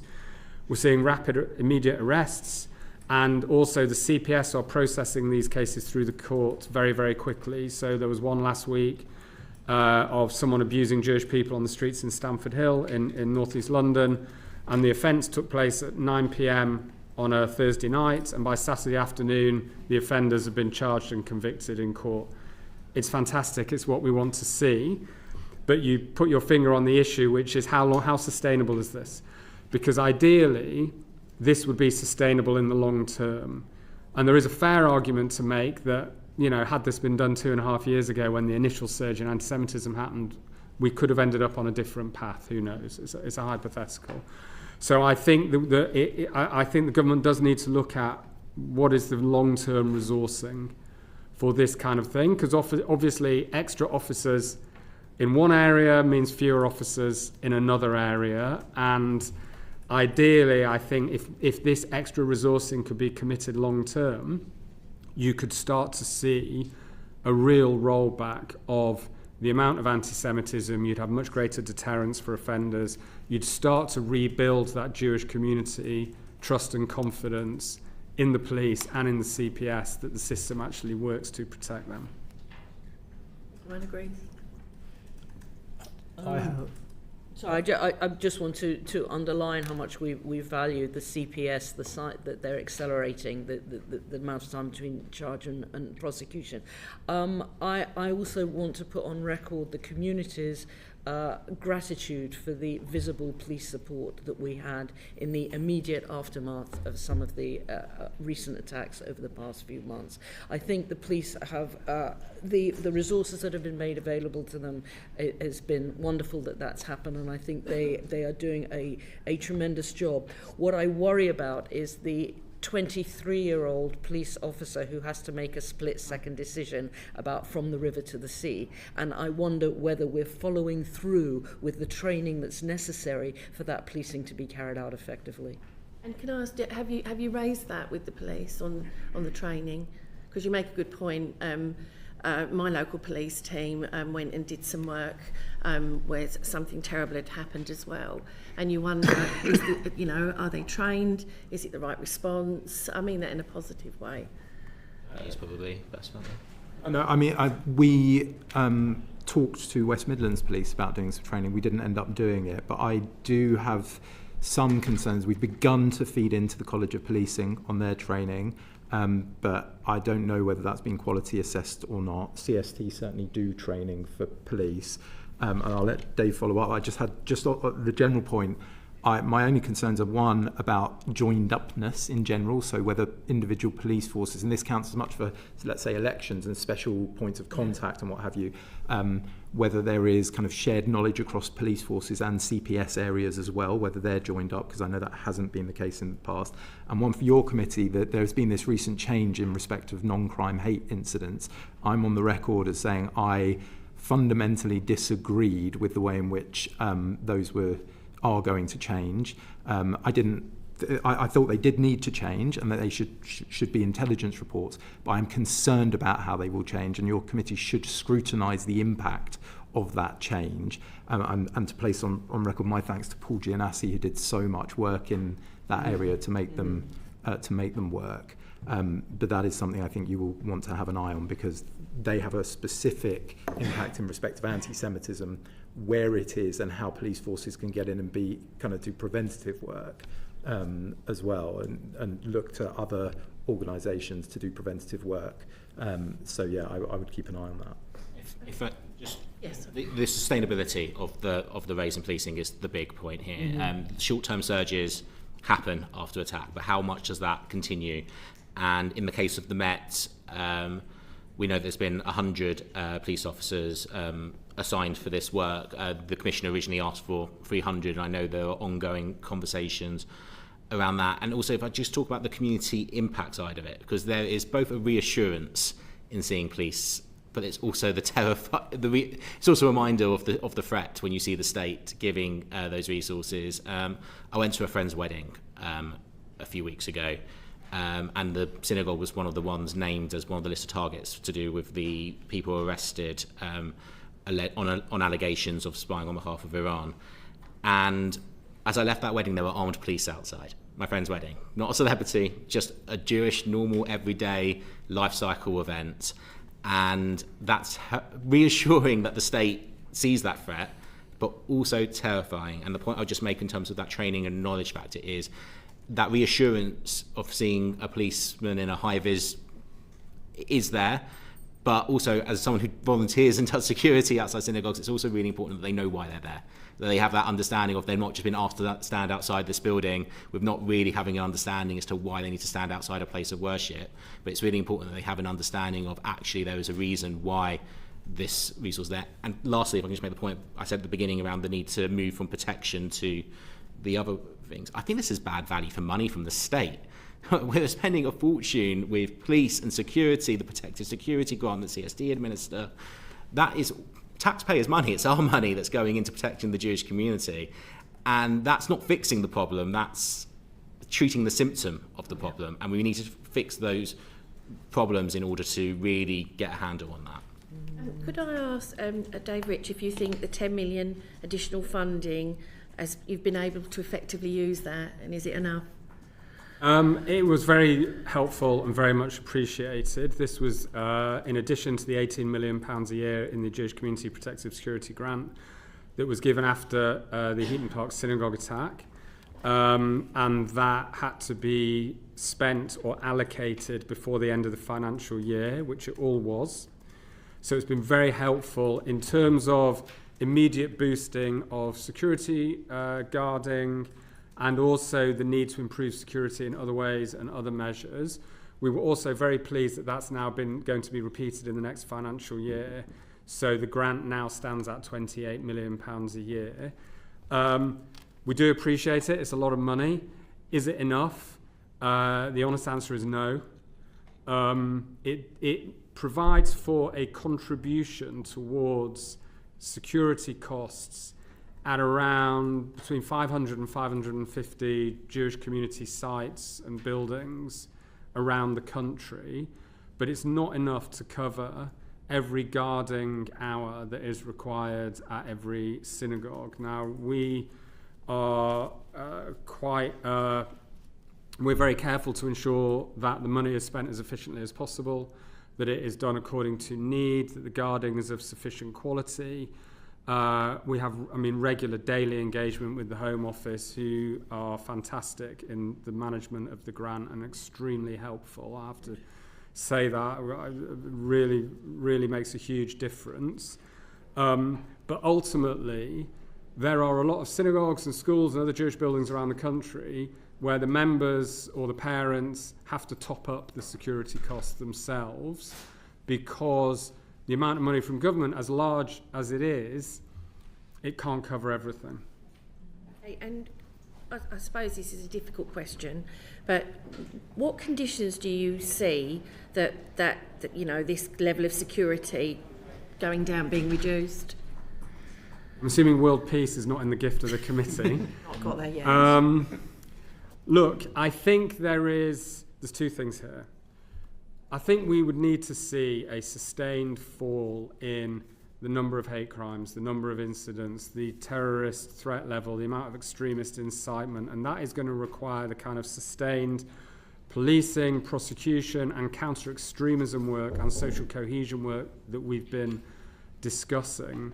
I think there's another issue here, which is the protective security is in a way the easy bit, right? That's the sticking plaster. We can spend more and more money as a country on it, and more money comes to CST. It goes to the security guarding. The money doesn't pay for CST. We distribute it out to the community. And it goes on the policing. There is a danger that ultimately the protection of the Jewish community, as with the protection of the public, is the responsibility of the state. And we can't sleepwalk into a situation where large parts of that are permanently subcontracted out to charities, community organisations, private security. The state in its entirety needs to find a way to reduce this problem, and that then reduces the policing and security need over the long term. Thanks. I just want to come in on extremism and the work the government is doing to tackle extremism. So how effectively do you think the counter-extremism apparatus in the UK tackles anti-Semitism, excuse me, and in particular, what's your assessment of the effectiveness of Prevent? I think we're playing catch-up on extremism. I mean, we didn't have a proper counter-extremism strategy for many years. We now have the Protecting What Matters action plan, which is a kind of hybrid social cohesion counter-extremism strategy. There are a lot of very good recommendations on the table, including the one from your most recent report on new forms of extremism, ones that have been around for years, from the Operating with Impunity report by Dame Sarah Khan and Samart Rowley, and other recommendations as well that have kind of been gathering dust and are not being implemented. So I think the counter-extremism work that is currently happening, it's quite piecemeal. So there are good things being done, but it's not joined up, it's not coherent, it's not strategic. So there have been a number of foreign extremists, whether far right, whether kind of so-called hate preachers, who have been excluded from the country this year, which is a good step. But meanwhile, there was a whole rash of very anti-Semitic and inflammatory sermons in certain mosques after October 7th that were never dealt with. No prosecutions, no real charity commission action, no regulation. So we're dealing with it in one place but not in another place.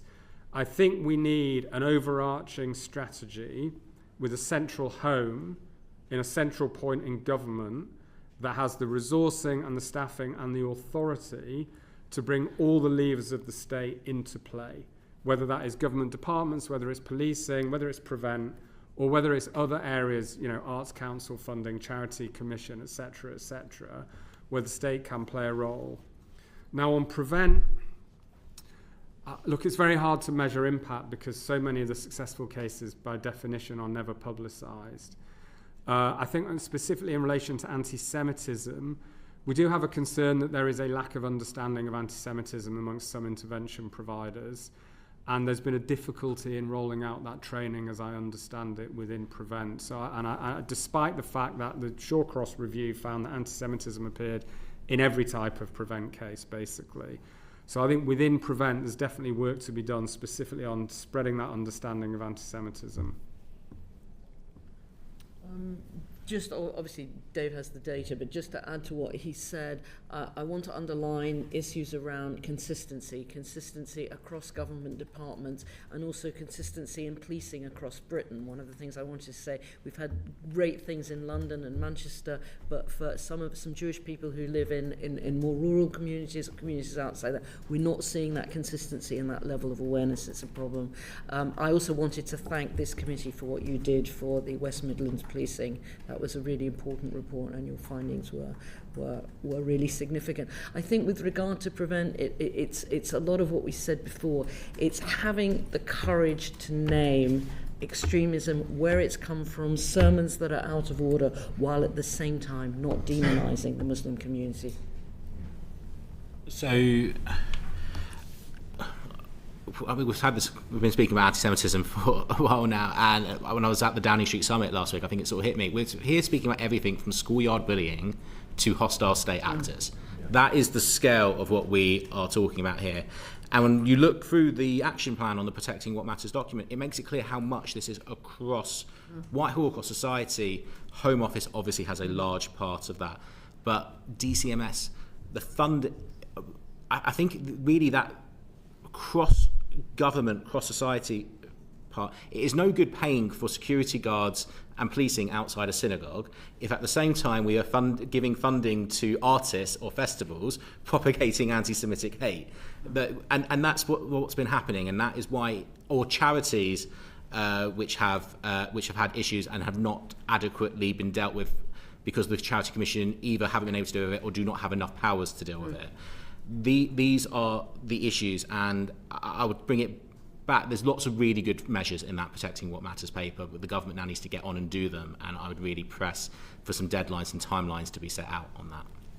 Going back to what I said about online safety and needing a strategy, Parliament is going to need to work through the legal but harmful content online, right? It's all very well having illegal material taken down within 24 hours or whatever. That is contributes to, but is not only what is radicalising people towards extremist positions, it is legal but harmful content. Now, that was taken out by the Conservative administration for lots of different reasons, legitimate reasons that were presented, that kind of considerations in the Lords from legal professionals and others. The Labour administration said it would put it back in, and it hasn't. That is an issue that we're not going to get round, right? We have to accept that online there are those radicalising narratives, including anti-Semitism, which is probably the, if not one of the key ones. So how are we going to address that? Perhaps it's about it not being amplified or given the prominence that it has at the moment. That may be one solution. But Parliament is going to need to get to grips with that, because it keeps on dodging the question, frankly. And that's where the extremism is going to come from, and what needs to be addressed. Make just one point also on the different arms of the state in this. Part of the recommendations is around to publish an annual state of extremism report. And I think a big part of that needs to be naming the extremist actors and organisations in this country. And the important part of that is it's no good just central government doing that on a national level, but then that needs to be fed into individual police forces and who they're engaging with. That needs to be fed into local authorities and who they're engaging with, Quengos as well, because too often you might see, the government don't work with this organisation because of extremism concerns, but then an NHS trust still does. Yes, yeah. And that's a big issue as well. I want to bring this to close, because I've realised we've imposed on your time quite significantly, but it's been incredibly interesting. But I wonder if there are, just to close, in terms of government action, where are there legislative opportunities? I mean, the harmful but not illegal stuff was very difficult to define, as I recall, and it was in the bill, and then it got removed in the Lords because it was just finding it very, very difficult to get a definition right, and that is one of the problems often when you're trying to legislate for this. Charity Commission has been mentioned as well. Do we need to beef up powers of the Charity Commission? What can we do what can government do? What can we recommend to government they can do to call out anti-Semitism when it's seen across the public sector, across leadership positions? Any thoughts you have? Start with you, Russell. I'll kick off. The first one is the state threats legislation announced in the King's speech yesterday. It's now been a year since the then Home Secretary accepted that as a recommendation from Jonathan Hall. I'm glad it was in the King's speech, but we now need to see that moved on. That's a gap in our legislation that has been identified, and it hasn't been plugged yet. So that needs to be, that's urgency. The McDonald review will be reporting soon, and it's very likely that there might be some legislative recommendations from there. And also, I've spoken about the impact of public order and the need to move on that. So that needs to be, if there are legislative recommendations, which I expect there will be, that really does need to be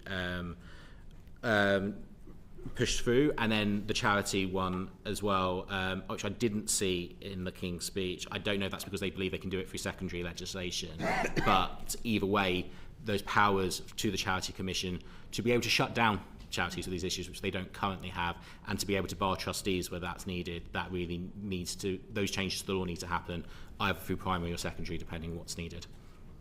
Online legislation, I mean, as I say, it should have been in the King's speech, an AI bill. We should have seen an overarching duty of care on tech companies having to mitigate the risks that they uncover as part of their risk assessment processes. There are a package of measures and amendments to the Online Safety Act that have been proposed to government through the Online Safety Act network. And again, I will send those through to the committee, but those certainly should be brought forward. Dave, who wants to go next? I mean, I agree with all of those suggestions. I'd also add that there are an awful lot of laws that, if they were fully enforced, it would make a big difference. One thing that is worth looking at, and we'll see what comes out in the McDonald review, is the law against stirring up racial and religious hatred, and whether that needs to be simplified along the lines set out in the Operating with Impunity report.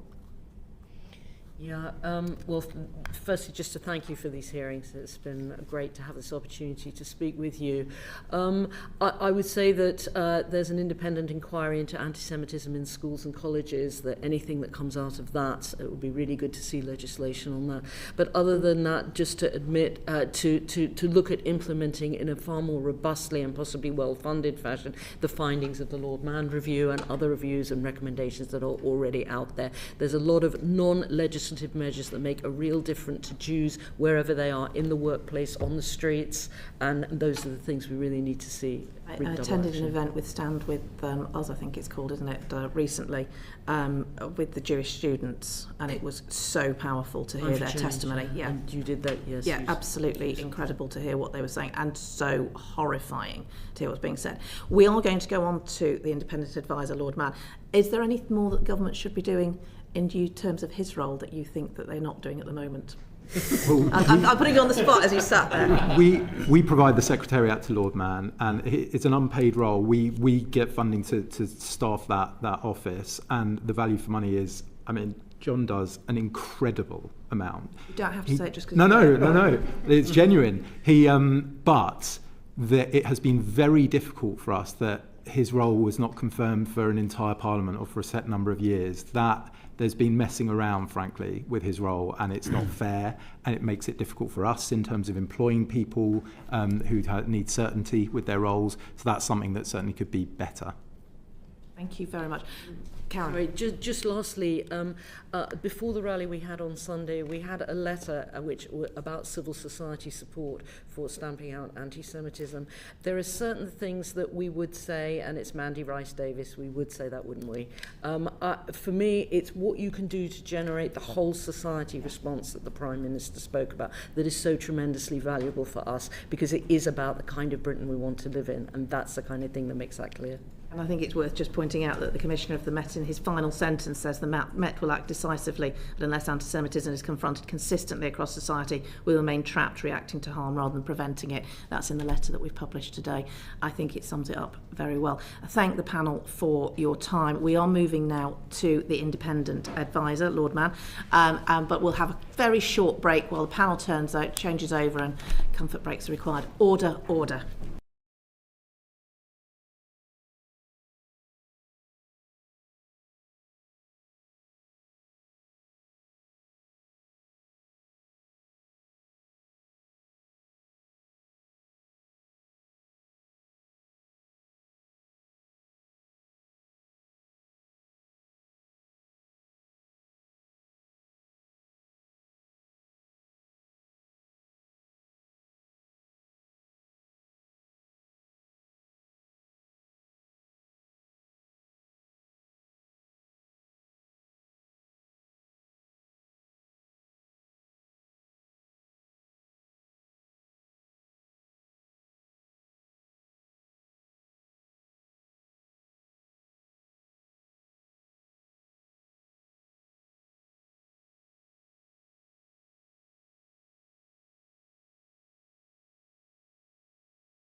Order, order. So we recommence our session on anti-Semitism today with the Independent Advisor on Anti-Semitism, Lord Mann. Would you like to say a few words?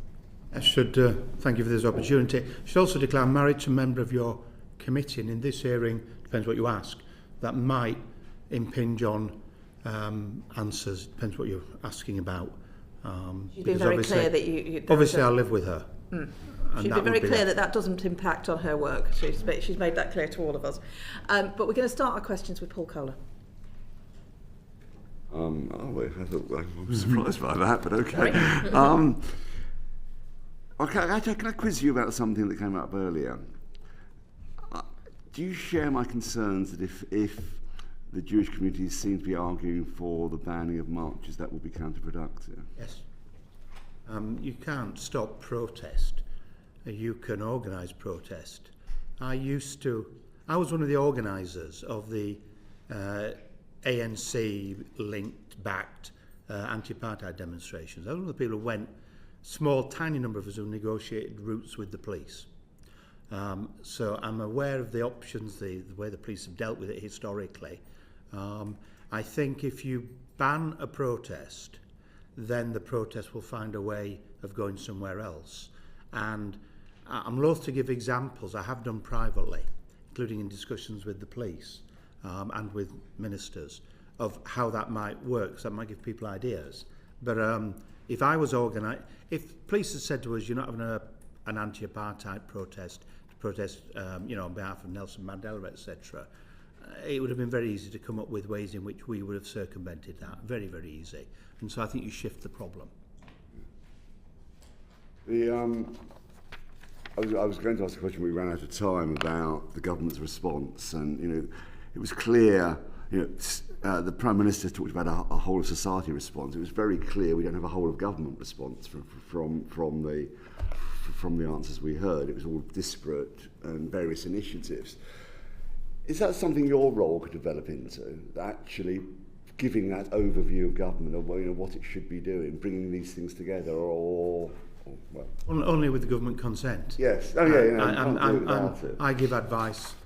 Ministers, therefore government, can choose to ignore that advice, or in some instances probably never see that advice. I'll give a good example. You had a full inquiry on Maccabi Tel Aviv Aston Villa. If my advice had been followed at the beginning, you wouldn't have had an inquiry, because the issue was easily sortable and would have been solved. My advice was ignored.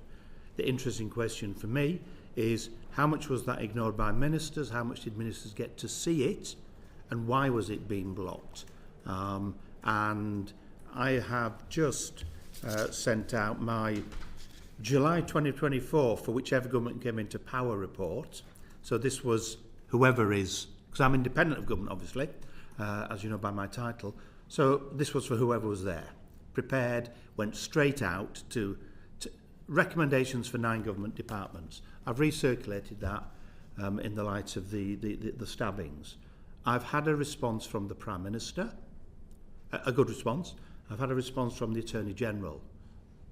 There's a number of government departments who haven't yet responded. I'm interested to find out over time, is that because the Minister has instructed them not to respond, or as I've sometimes found, the Minister hasn't actually been shown it? And that is a problem inside government. And so, how an independent role, an advisory role, is seen by the people around ministers is certainly an issue. And that's not an issue for this government, that's an issue across government and across governments. Do we need to go beyond advice to actually giving someone like you a more overarching role that goes beyond proffering advice that might not be followed? The different ways it could be done. The strength of being independent is I don't speak for government. It's therefore easier to criticise government. Also, I'm UK-wide.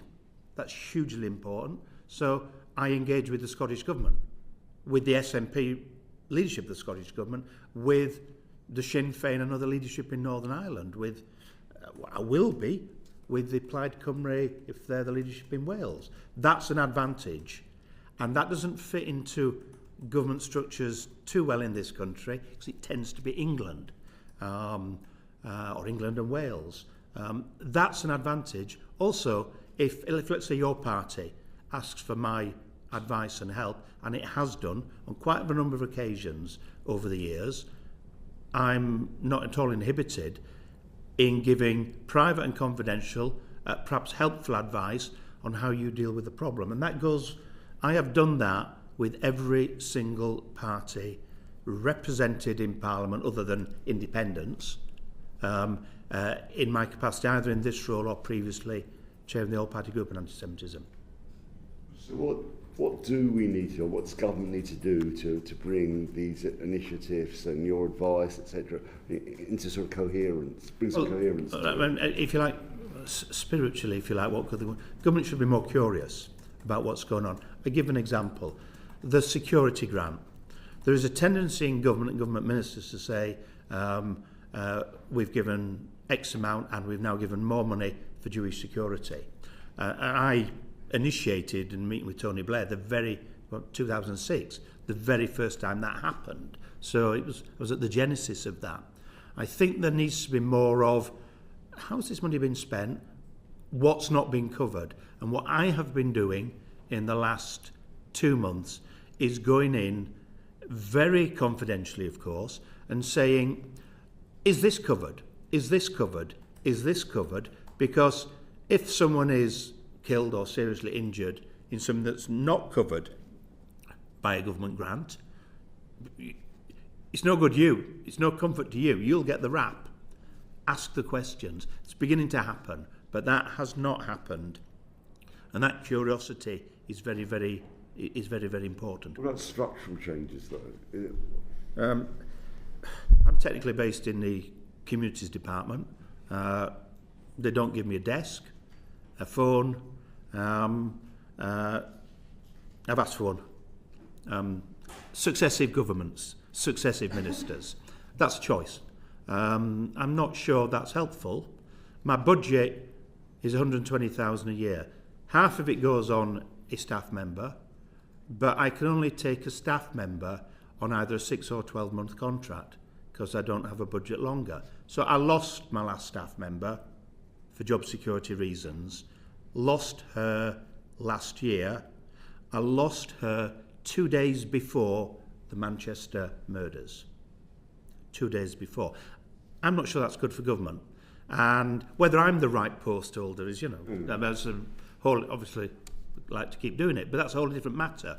But the concept of having the role, I think, has proven to be very good. That gives me 60,000 to spend.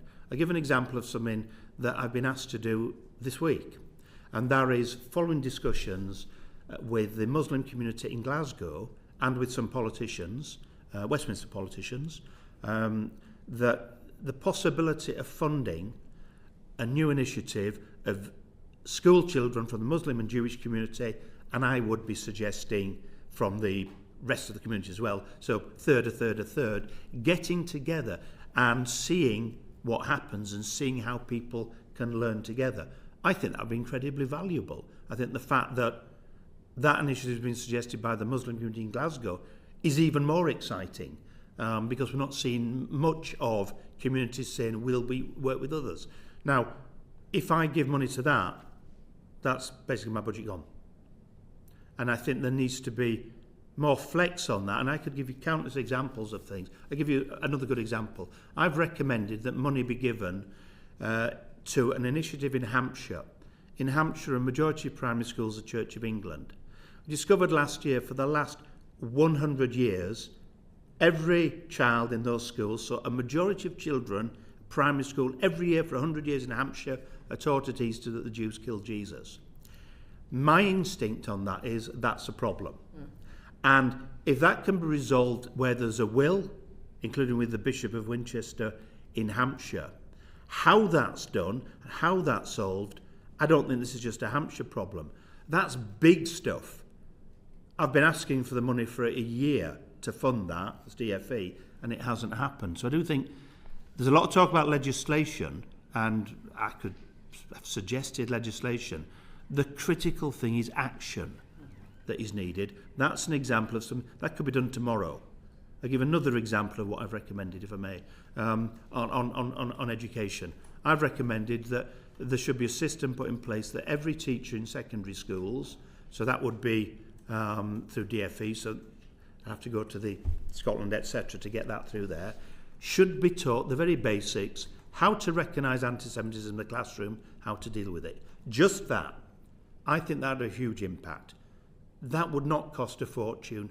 That could be started with the new teachers starting their process this September. I think that would make a big difference. I'm awaiting anyone deciding that could happen. These are instant things. Often politicians look too much for legislation, which is not instant. There are other changes could be made, and you've heard some.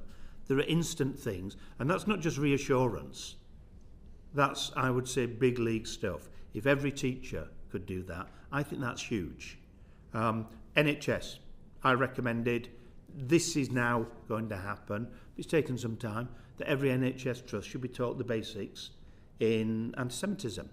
Now, I'm insisting that be their leadership, so it doesn't get palmed down, so that they understand it, so everyone on board, just the basics. The same with the police. So the police are not getting taught.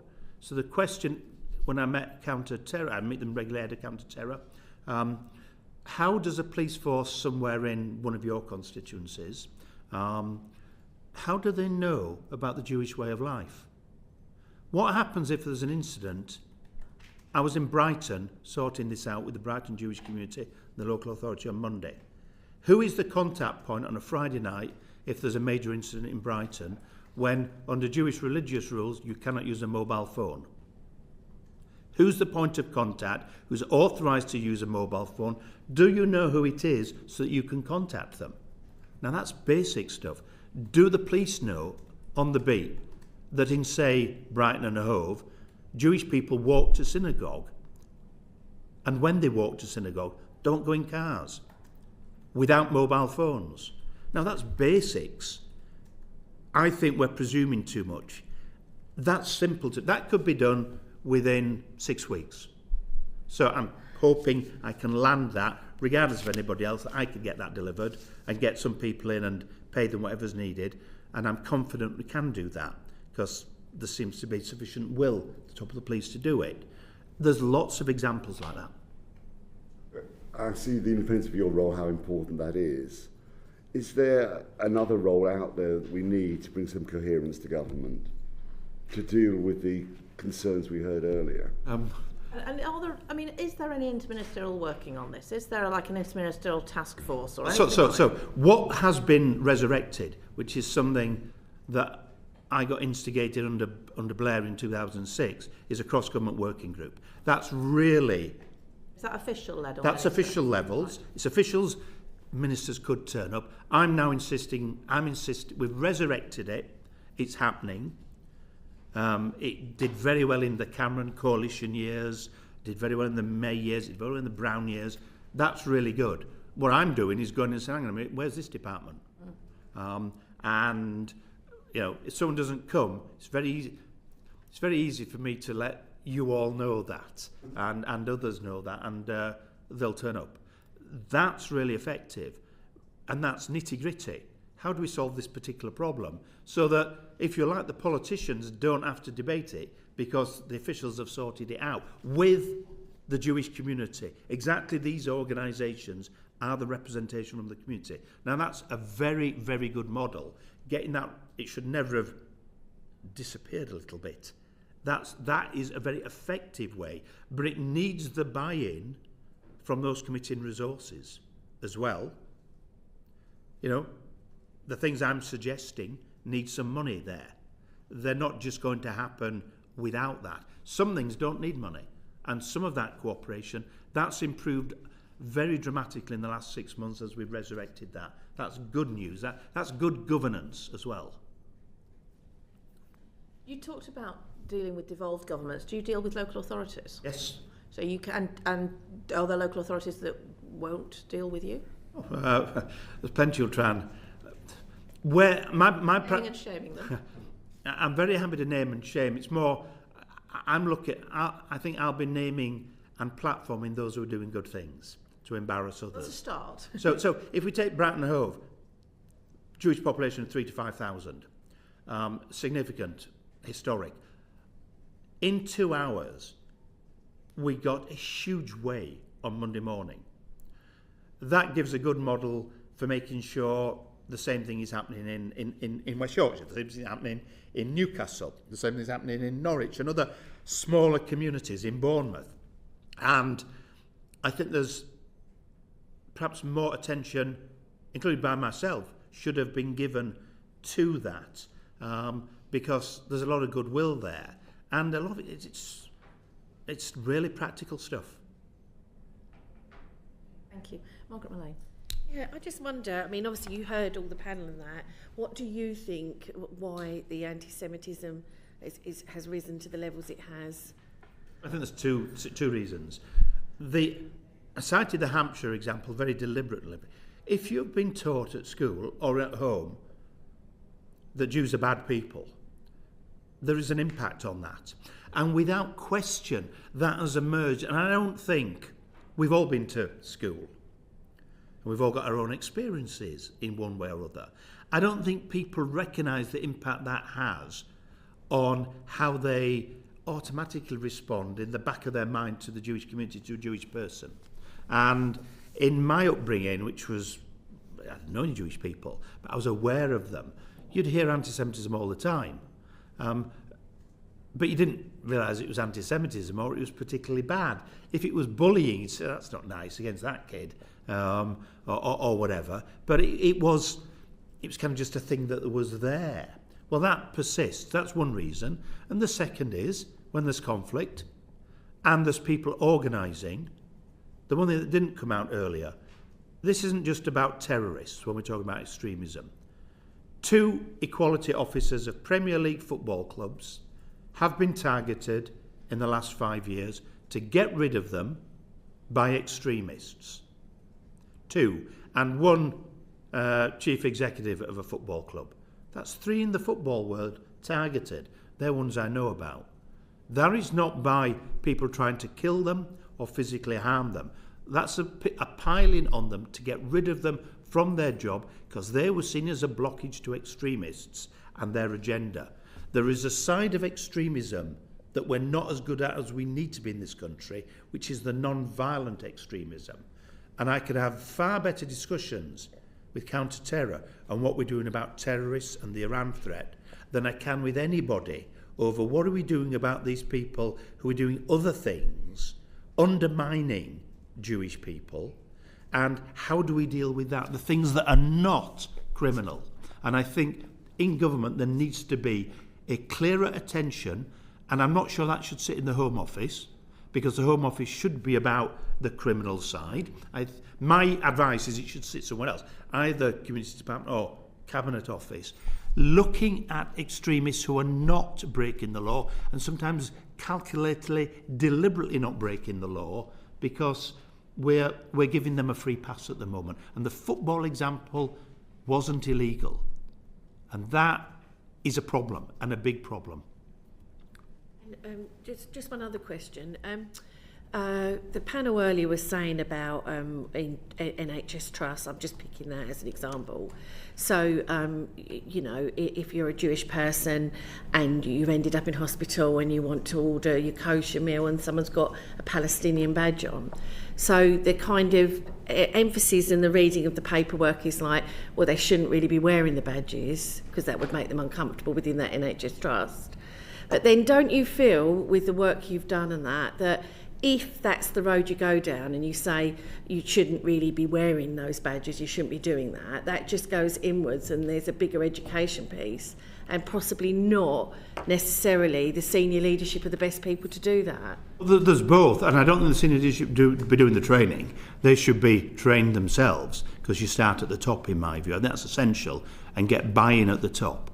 I've got a report that's with the Secretary of State for Health, and is ready to go, and needs the final.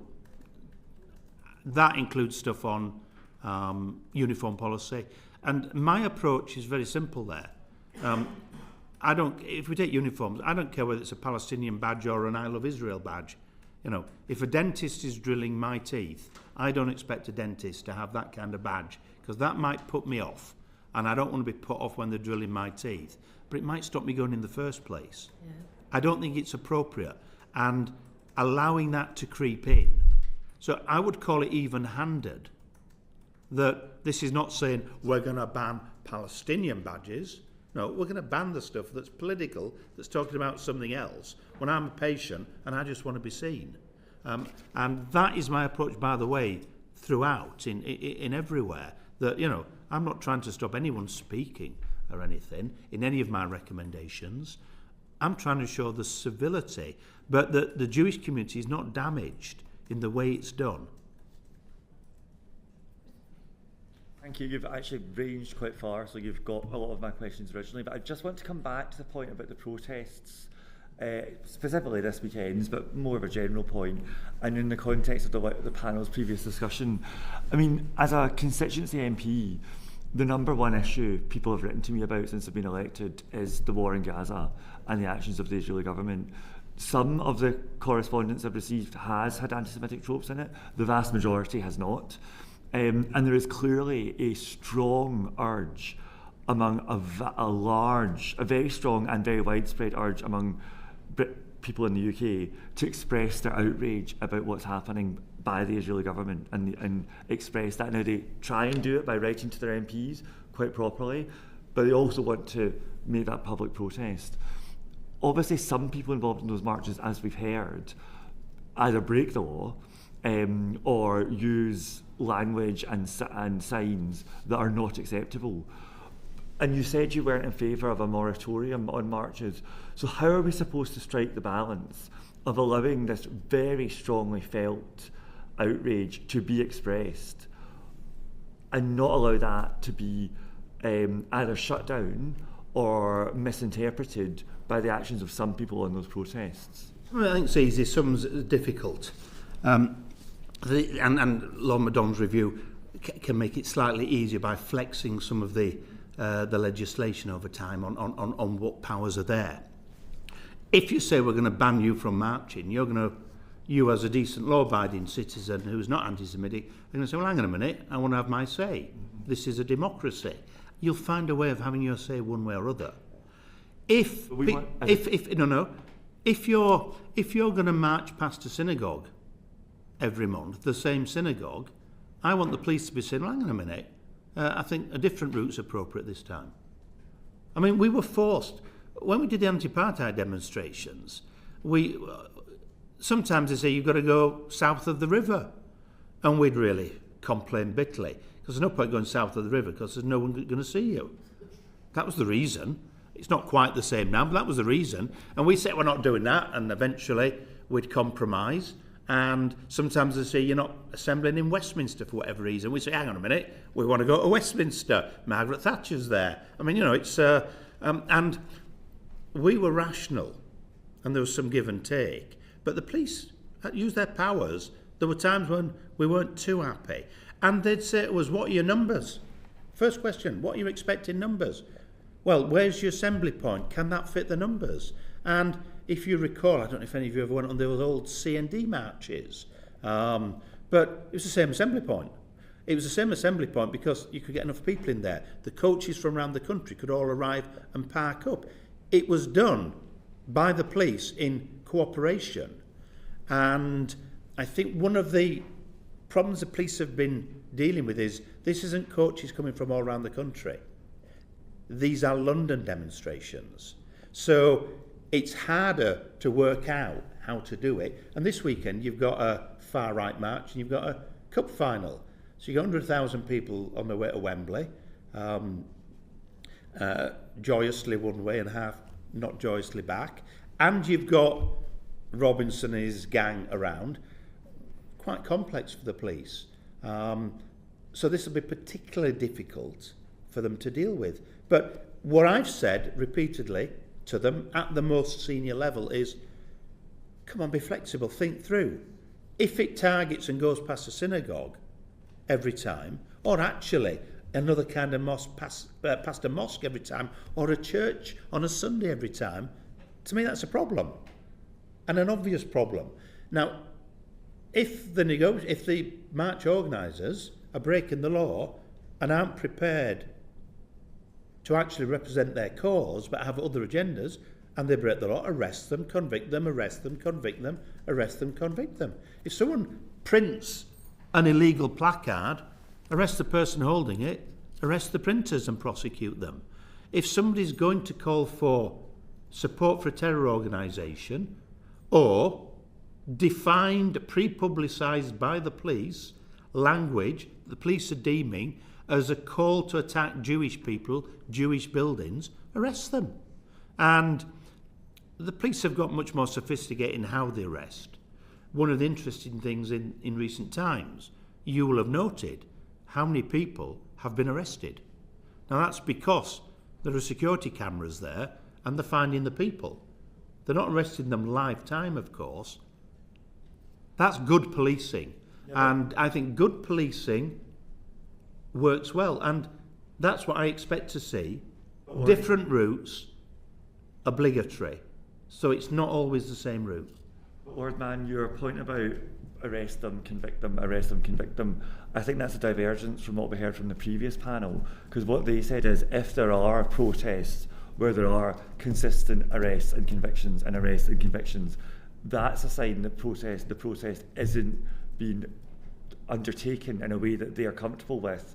That itself is a sign that it shouldn't be going ahead and there should be a moratorium. So how is government meant to square the difference between what representatives of the Jewish community have just told us and what you've just told us? Well, the police will make those decisions. Government will decide whether there's more powers. The flexing of the powers, Lord MacDonald, will be helpful, I think. But that's giving just the police more options available to them. I'm sure that'll be the outcome of that. And MacDonald will specify what and how that should be. And if he can land stuff that's doable, that would be really, really helpful. But the principle, if people are going to protest, they'll find another way of protesting. You can't stop people protesting. What you can do is help channel that protest and protect from it. And it's the protection. I think the police were slow off the mark with their early on interventions on where the marches went and the interaction with synagogues. I expect someone in this country, like you, to be able to have your say as you wish to do. But I also expect you not to constantly be going past and interfering with people trying to go to a synagogue or a mosque or a church or indeed a small business out which every protest has begun and they've lost a load of money. And that flexibility, I don't see why that flexibility is a problem for anybody, but it has to then be flexible, it has to be. And that means, why are you doing it there? What's wrong with going south of the river sometimes? And if they're not prepared to, that's when the sanction of the state can come in.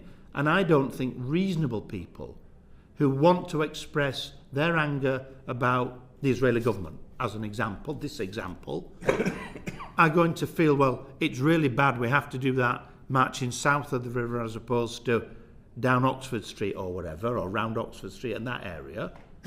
I mean, and we never saw that as a problem when we organised with the ANC those marches.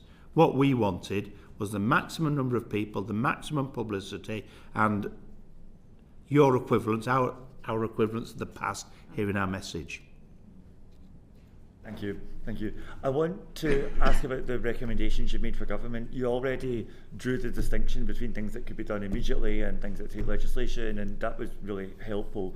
So I want to kind of actually zoom out from the specific recommendations that you're making and just ask if I hope I'm okay to say that you've been around a long time and you've seen multiple governments approach this from various angles, as you've referenced.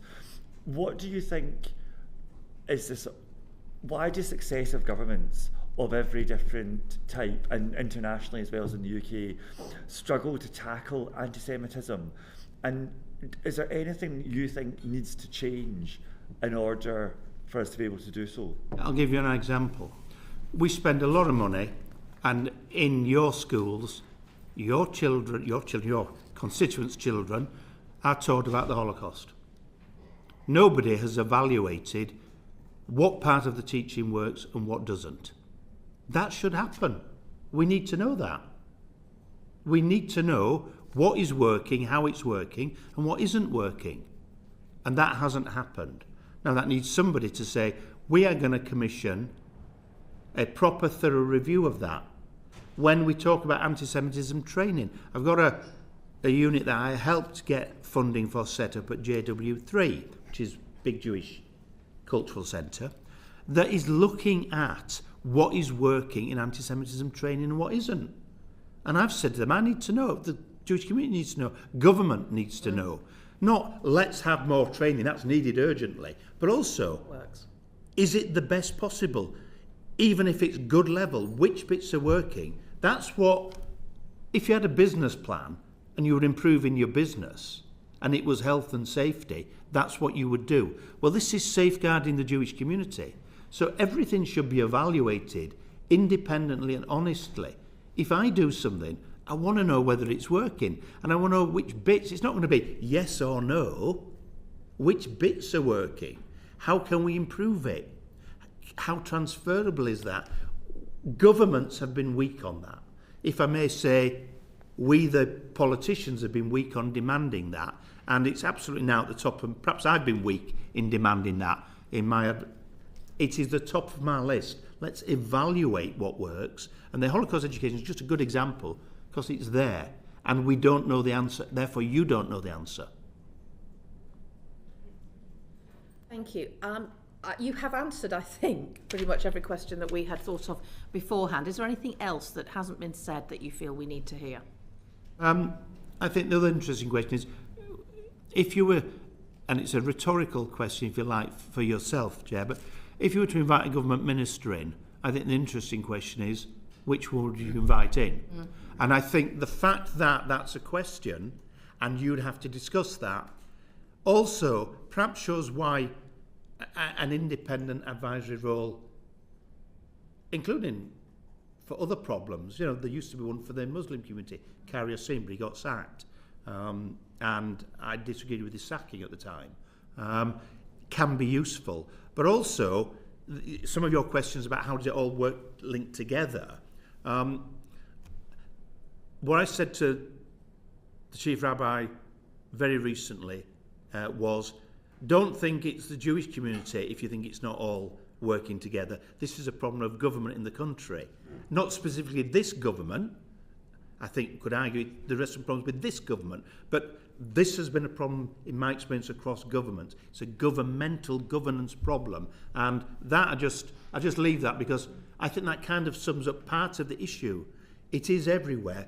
Therefore, who is responsible and who takes the lead? Other than obviously the Prime Minister of the day, which is relevant, but which ministers in delivery take the lead is a very, very important question, and perhaps getting that teased out a little bit would be helpful. And that intergovernmental committee you talked about, Working who? Communities Department, and Sorry? they do it. The Communities Department convenes it, Okay. and is doing so very well, and that's where it was before. Okay. So that is perhaps where this should lie, but then other government departments need to accept that somebody should be leading on it more. Some civil servants have to, I think, give a little bit of their power over to listening to somebody taking lead and say, no, we should be doing this, we should be doing this. And then it becomes more joined up, because 9 departments I sent recommendations to, and that doesn't include the devolved nations, regions and local authorities.